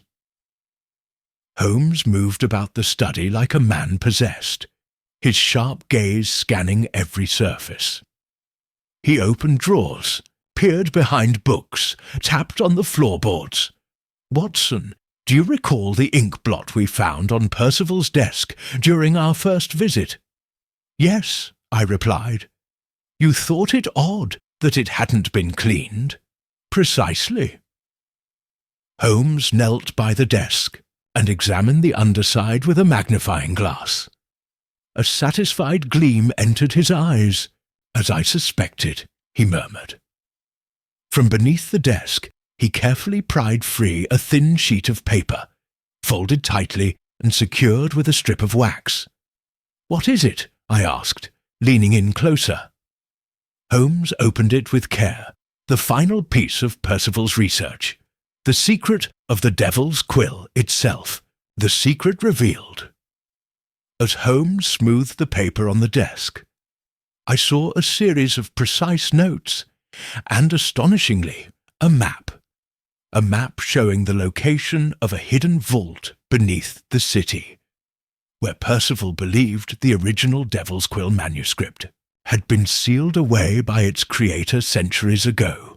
Watson, this is the reason Percival died, Holmes said gravely.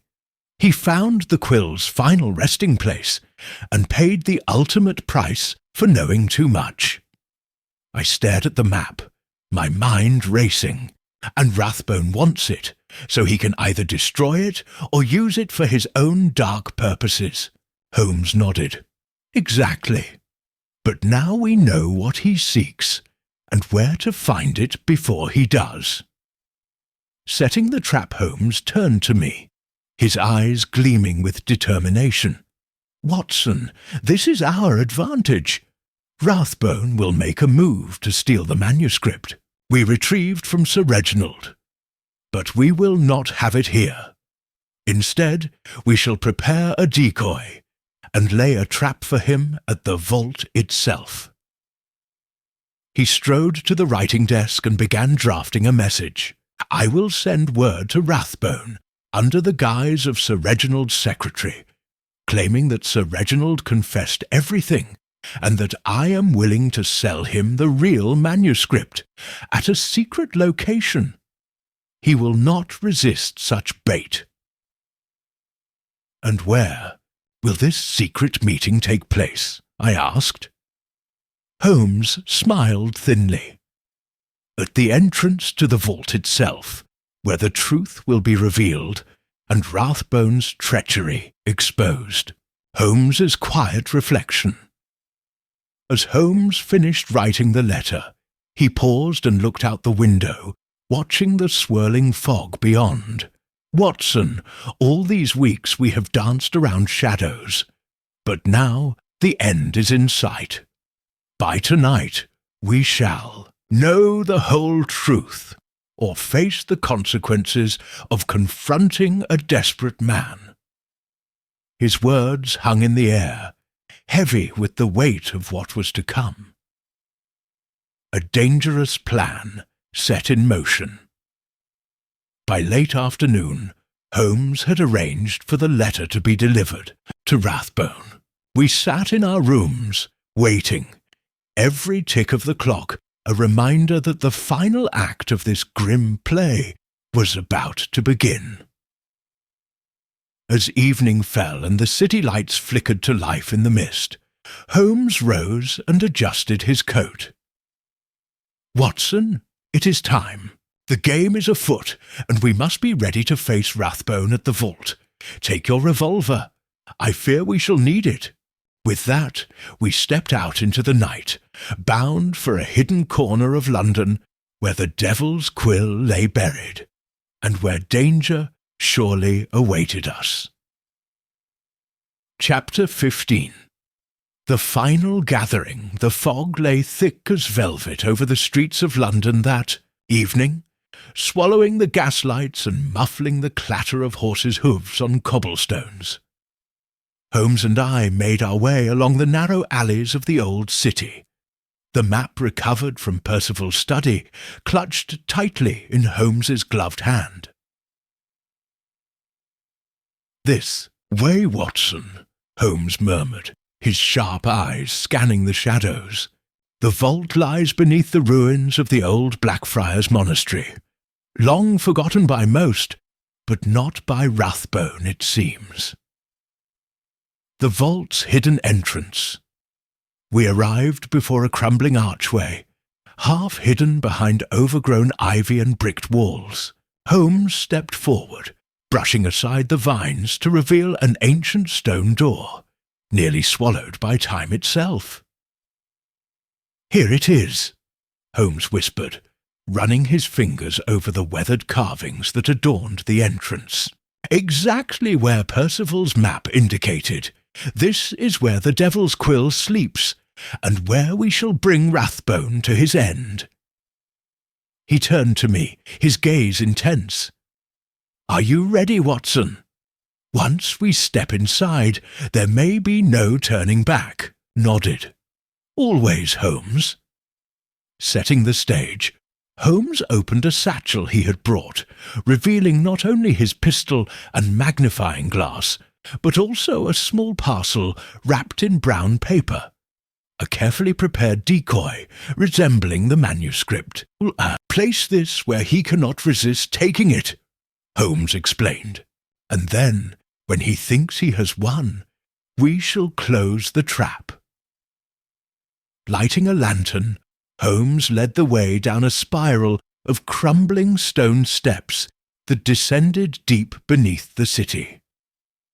The air was thick and cold, heavy with the scent of damp earth, and something older, perhaps the dust of centuries. At last we emerged into a vaulted chamber, its walls lined with decaying shelves and ancient tomes, long forgotten, and at the very centre an old wooden lectern, upon which Holmes carefully placed the false manuscript. The arrival of the player's Holmes straightened and checked his watch. "He will be here within the hour. Now we wait." We retreated into the shadows, Holmes's sharp eyes never leaving the stairwell we had descended.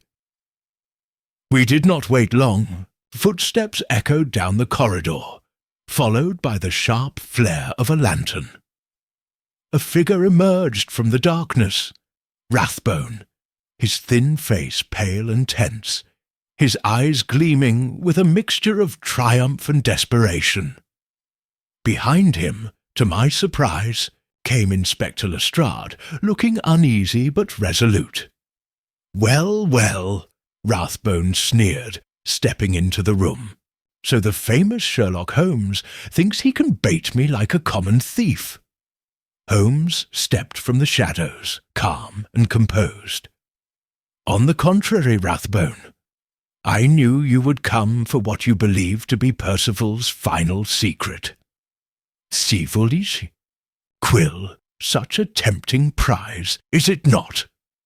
Rathbone's eyes darted to the manuscript on the lectern, greed and fury warring within him. "And what if I have?" he said with a sneer. "You have no proof, Holmes, nothing that would stand in a court of law." Lestrade stepped forward at that moment, holding up a sheaf of papers. "On the contrary, Mr. Rathbone, we have statements from Sir Reginald, letters, found in Percival's home, and now, thanks to Mr. Holmes, a map leading directly to the heart of this conspiracy." Rathbone paled but kept his composure, his hand twitching near his coat, where I had no doubt a weapon waited. Rathbone's last move. "You think you've won?" Rathbone spat. "You think you've bested me?" Holmes raised a hand calmly. "You still have one choice left, Rathbone. Surrender and face justice, or act foolishly and end it here." For a moment I saw the war raging in Rathbone's mind. His eyes flickered to the exit, calculating. And then, with a sudden snarl, he lunged, drawing a revolver from his coat. Holmes's trap spring shut. But Holmes was faster. Before Rathbone could aim, Holmes swept his cane up in a sharp motion, knocking the gun from Rathbone's grasp. Lestrade stepped forward, seizing Rathbone's arms and wrestling him into cuffs as the man struggled, cursing under his breath. "You're done, Rathbone," Lestrade said grimly. "You'll face trial for murder, extortion, and attempted theft of government property." Holmes approached the lectern and, with a small smile, lifted the false manuscript. "Mission handity it in. A convincing fake, but no devil's quill. That Rathbone remains safely out of reach. Forever." Holmes's quiet victory. As Lestrade led Rathbone away, Holmes turned to me, his sharp gaze softening slightly. "It is over, Watson. Percival's secret is safe, and the devil's quill will no longer be a danger to the world." I exhaled deeply, the weight of the case finally lifting. "You played him brilliantly, Holmes. But tell me, was there ever truly a quill, or was it always a myth?" Holmes smiled faintly, adjusting his coat. "Perhaps a bit of both, Watson. But as with many things, the belief in its power was enough to drive men to madness. Now, Let us return home. There are more peaceful mysteries to ponder than the darkness of a madman's obsession. And with that, Holmes led the way back up the cold, winding stairs, leaving behind the secrets of the Devil's Quill and the ghosts that had guarded them for so long. Chapter 16. The Unmasking of Rathbone. Holmes breaks down the crime it was, the following evening when Holmes gathered all those involved in the strange affair of the Devil's Quill within the familiar walls of our sitting room at Baker Street. A quiet tension filled the space, as though all present knew that the final reckoning was at hand. Sir Reginald sat by the hearth, his face pale but composed, while Lestrade stood near the door, Rathbone firmly in custody, though no longer struggling. The wretched man sat stiffly, his eyes burning with a venomous glare fixed on Holmes. Holmes himself stood by the window, fingers steepled beneath his chin, his sharp gaze studying each person in turn. I took my usual place with notebook in hand, though I confess I was still struggling to understand how Holmes had unravelled such a labyrinthine puzzle. The calm before the storm. "Gentlemen," Holmes began, his voice calm but commanding, "it is time that we pull back the final curtain on this affair, for I fear there are still lingering doubts in some of your minds." Sir Reginald shifted uneasily. "Holmes, you've saved my family's honour, but I must admit, I do not yet see how you arrived at your conclusions." "Quite understandable, Sir Reginald," Holmes replied with a faint smile. "Allow me to illuminate the matter." The manuscript and the murder Holmes moved to the table where he had arranged a series of objects. Percival's fountain pen, the false manuscript, letters, and a curious scrap of paper covered in faint writing. "To begin," Holmes said, holding up the pen, "Percival was murdered not merely to silence him, but to obtain the Devil's Quill, a manuscript reputed to contain secrets that could devastate powerful men." He turned his gaze toward Rathbone. "You, sir, orchestrated that murder, knowing Percival's research would lead him to truths you could not allow to surface." Rathbone sneered, but said nothing. "The staging of Percival's death, Holmes," continued, "was designed to appear as suicide, yet there were several flaws." Breaking down the clues, Holmes gestured to the pen. Firstly, the ink upon Percival's hand was smudged only in one direction. Impossible if he had been writing, naturally. Secondly, though the quill was rumoured to be hidden, it was not with Percival's effects, because Rathbone had already stolen it, or so he believed. A murmur ran through the room. But then, Holmes went on, came the curious matter of the ciphered letter found among Percival's things, a letter that, when decoded, led to a map of the underground vault where Percival had secreted the real manuscript. Holmes picked up the scrap of paper covered in faint writing. "This I discovered by applying heat to Percival's desk, revealing invisible ink directions to that very map. Percival was cleverer than Rathbone, realized." Sir Reginald leaned forward. "But how did you know Rathbone was behind it all?" Holmes reveals Rathbone's mistakes. Holmes turned to face them fully now. "Because, Sir Reginald, Rathbone made 3 critical errors." He held up a finger. "First, he underestimated Percival's caution. The coded messages were never meant to be found by anyone but Sir Reginald himself. And yet Rathbone was too eager, breaking into Percival's study. leaving behind a muddy footprint from an expensive Italian shoe. A second finger. Second, Rathbone's connection to the publishing underworld. The night before Percival's death, Rathbone was seen meeting with known blackmailers, men who would have aided in the theft or forced Percival's hand. A third finger. And thirdly, the most damning piece. Percival had arranged a meeting with Sir Reginald to disclose the identity of the person blackmailing him, and Rathbone intercepted that letter, sending Sir Reginald a forged note cancelling the meeting. Gasps filled the room. The desperate second attempt Holmes now addressed Lestrade directly. When Rathbone realised I was closing in, he attempted a second desperate crime, the assault upon Miss Evelyn Harrow. He believed she knew the hiding place of the real manuscript, and when she refused to cooperate, he attacked her to silence her. Lestrade's eyes widened slightly, and Sir Reginald gave a startled exclamation. Fortunately, I anticipated this and set a trap of my own, Holmes said smoothly. Miss Harrow was watched, and Rathbone was seen following her the night of the attack, clear proof of his involvement. Holmes's masterstroke.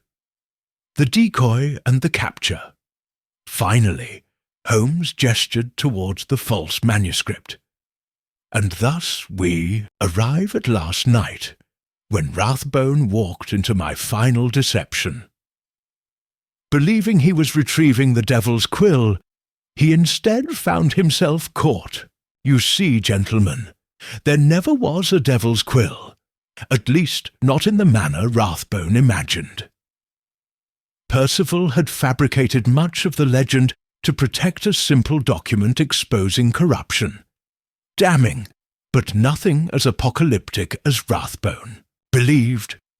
Rathbone's face twisted in rage, but Holmes calmly adjusted his cuffs. Driven by greed and fear of exposure, Rathbone murdered an innocent man, all for a phantom. The room responds. Silence followed Holmes' final words, broken only by Sir Reginald, who rose to his feet visibly shaken. "My God," he whispered, "to think that such evil was lurking so near." Lestrade stepped forward, his tone firm. "Holmes, I must say, I had my doubts, but you've laid it all out as clear as day. Rathbone, you'll hang for this." Holmes merely gave a faint smile and turned to the window, his silhouette outlined against the lamp-lit fog, Holmes's final reflection, hinting at next chapter. As Lestrade prepared to lead Rathbone away, I turned to Holmes. "You never cease to amaze me, Holmes.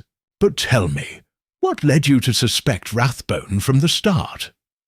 Holmes gave a soft chuckle. "Ah, Watson, that, my dear fellow, is a story of psychology and shadows, and perhaps a glass of brandy first, before I reveal all." With that enigmatic remark, Holmes poured himself a drink, leaving me and all present contemplating the extraordinary unravelling we had just witnessed. Chapter 17. Outcome and Justice. The aftermath of Rathbone's arrest.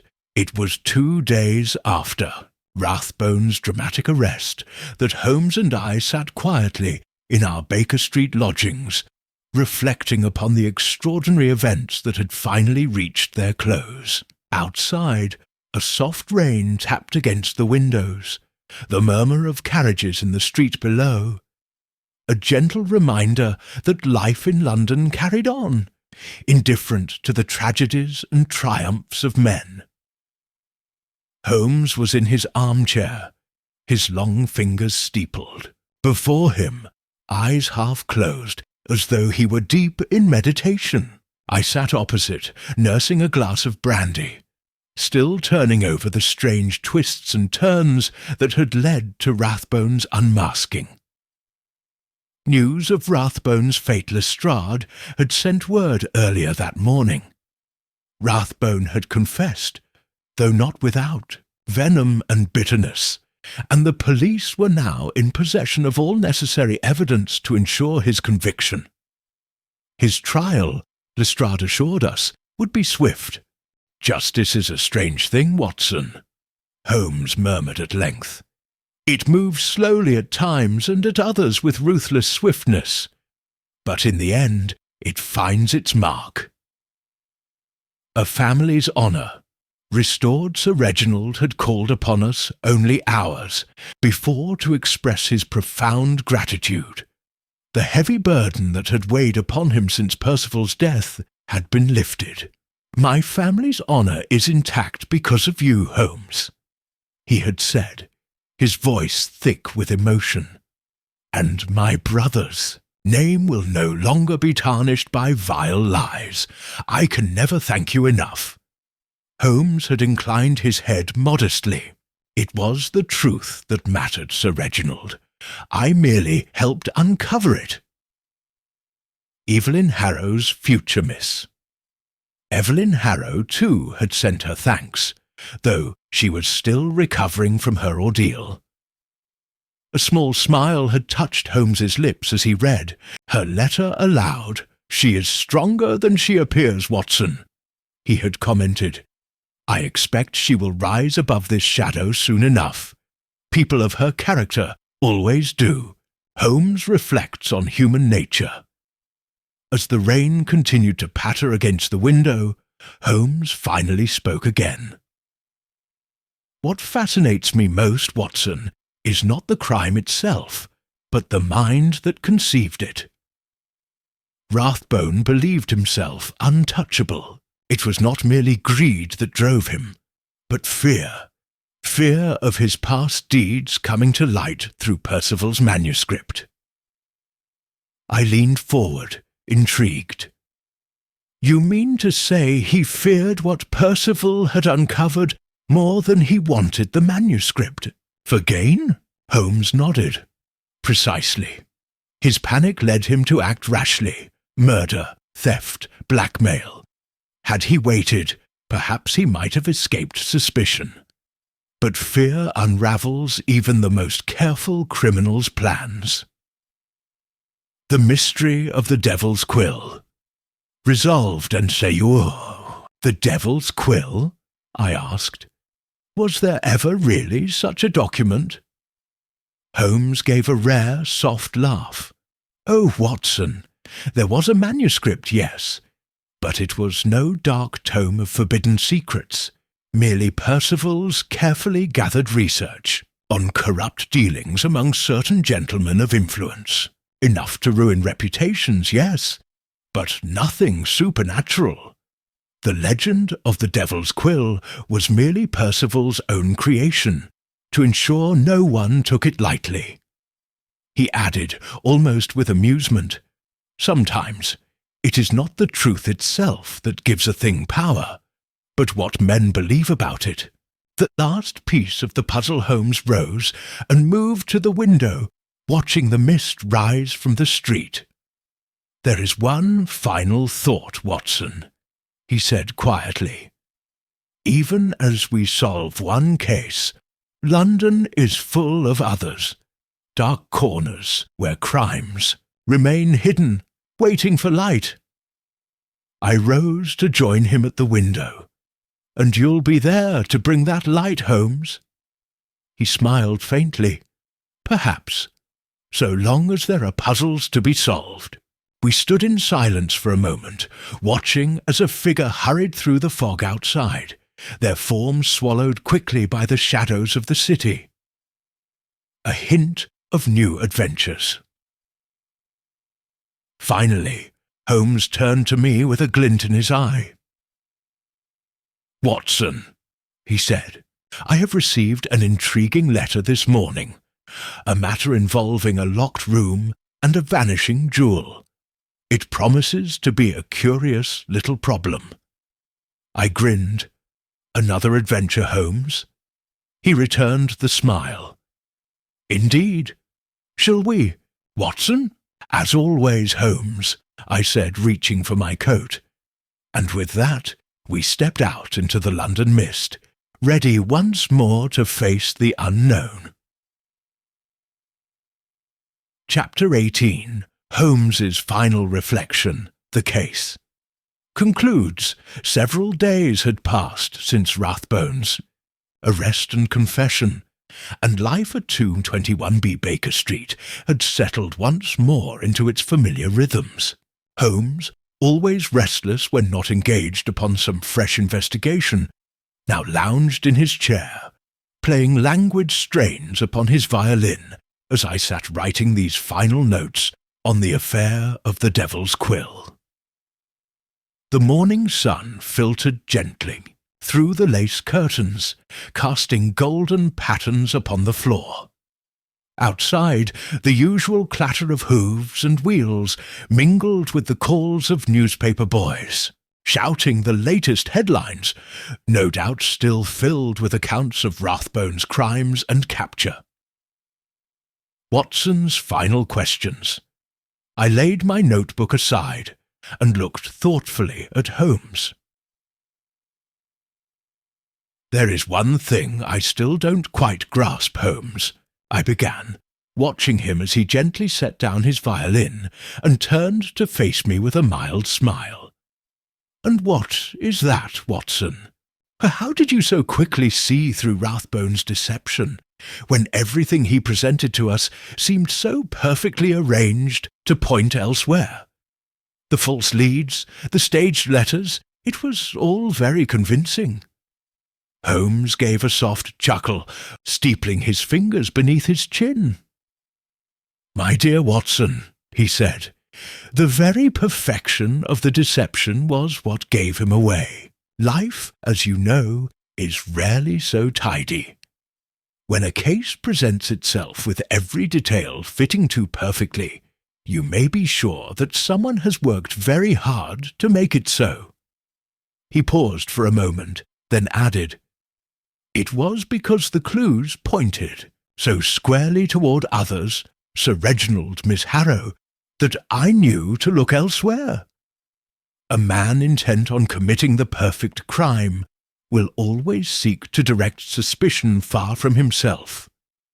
But as with all such constructions, there are always cracks, tiny inconsistencies that, once seen, unravel the whole design. The Devil's Quill, a lesson in fear." "And yet," I said, "Rathbone believed he could conceal it all behind the legend of the Devil's Quill." Holmes smiled faintly. "Indeed, and in the end it was his own fear of that legend that undid him. He believed in its power as much as anyone, and so sought to destroy it, to keep its secrets buried. But, as we have seen, Watson, truth has a way of surfacing, no matter how deep one tries to bury it." Philosophy on crime and human nature. Holmes leaned back, gazing thoughtfully out at the window as he continued, his voice quieter now. "You see, Watson, at the heart of every crime lies not merely opportunity, but human frailty. Greed, fear, anger. These are the true architects of misdeeds. And though a man may cover his tracks with cleverness, he cannot hide the nature that drove him to act. In that, he always betrays himself." I nodded slowly, reflecting on his words. "It is a dark thing to ponder, Holmes," I said at last. Holmes turned to me, a rare softness in his sharp grey eyes. "Yes, Watson, but it is also why we must continue. For as long as there are men like Rathbone, there must be those willing to bring truth to light, however dark that truth may be." A closing moment between Holmes and Watson. The room fell into a thoughtful silence, broken only by the soft ticking of the clock on the mantel. At length, Holmes rose and walked over to the window, gazing down at the street below, where the city bustled on, unaware of the quiet battles fought in its shadows. Turning back to me with a faint smile, he said, "Well, Watson, I believe this little case is concluded. The world as ever turns on, and no doubt Scotland Yard will take full credit for the outcome." I chuckled. "But the true story will be recorded, Holmes. I shall see to that."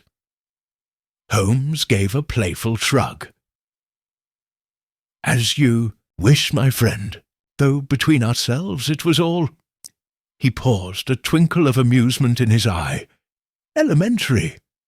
With that, he turned back to his violin, drawing from it a soft, contemplative melody as the morning sun climbed higher, and London moved steadily on, and I, watching my brilliant friend, marvelled, as I always did, at the extraordinary mind that dwelled within that ever-composed figure. Thus ended the curious affair of the Devil's Quill. Chapter 19. Epilogue: The Shadow of Future Mysteries. Several weeks had passed since the conclusion of the affair that had so captivated both Holmes and myself.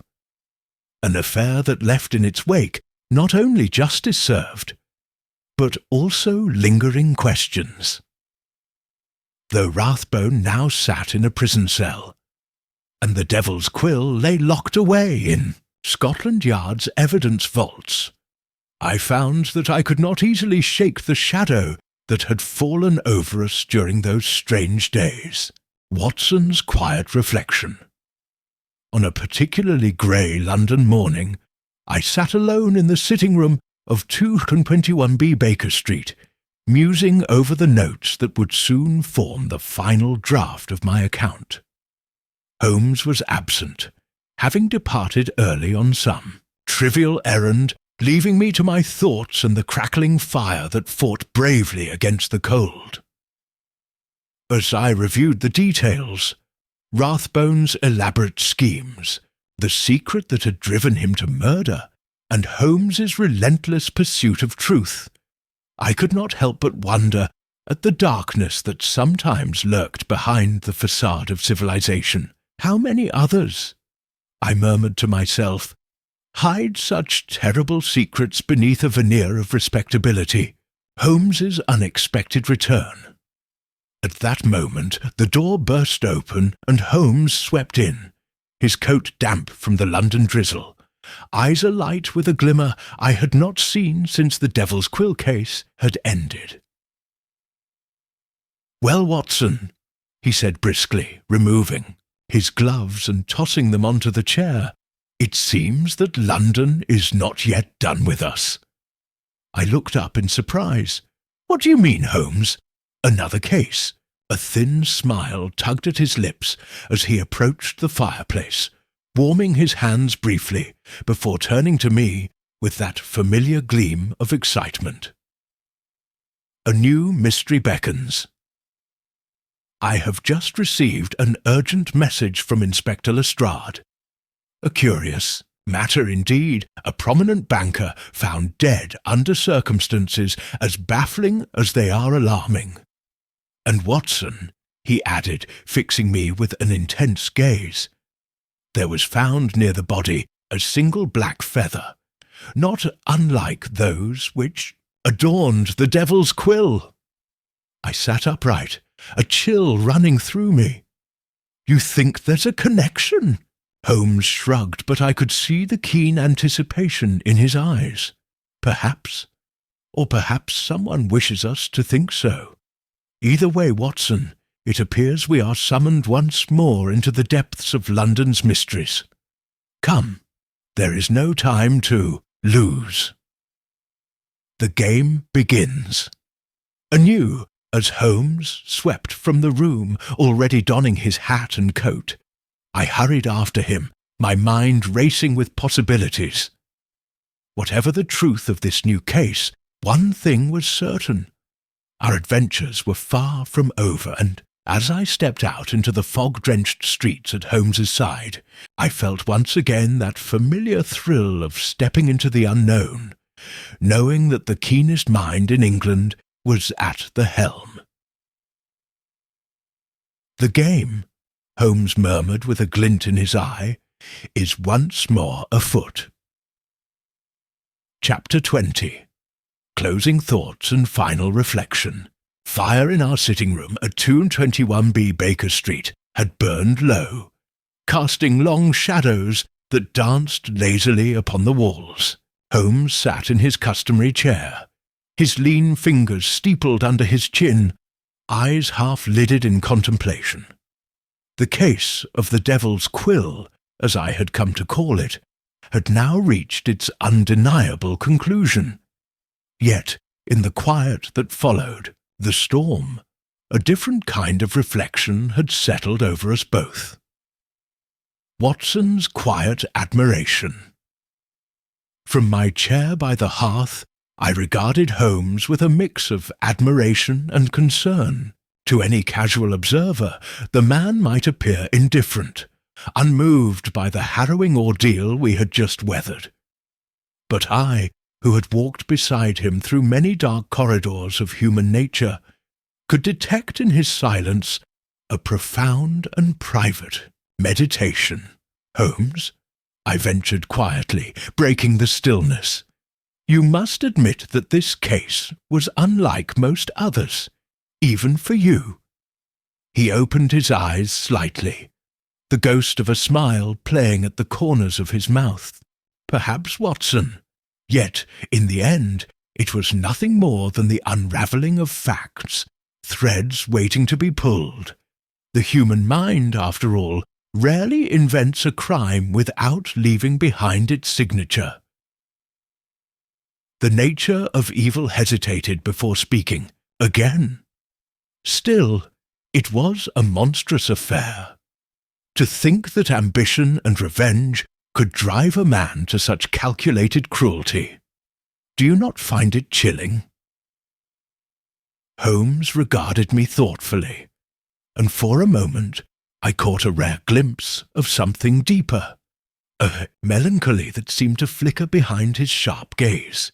"My dear Watson," he said softly, "if there is one thing my years of study have taught me, it is that the line between good and evil is not a vast chasm, but a thread, thin as silk, upon which many men balance, most precariously. Rathbone was no devil, though he fancied himself one. He was a man, and like all men, capable of great light or great darkness. He merely chose the latter." Watson's philosophical turn, I pondered his words, feeling a certain weight settle upon me.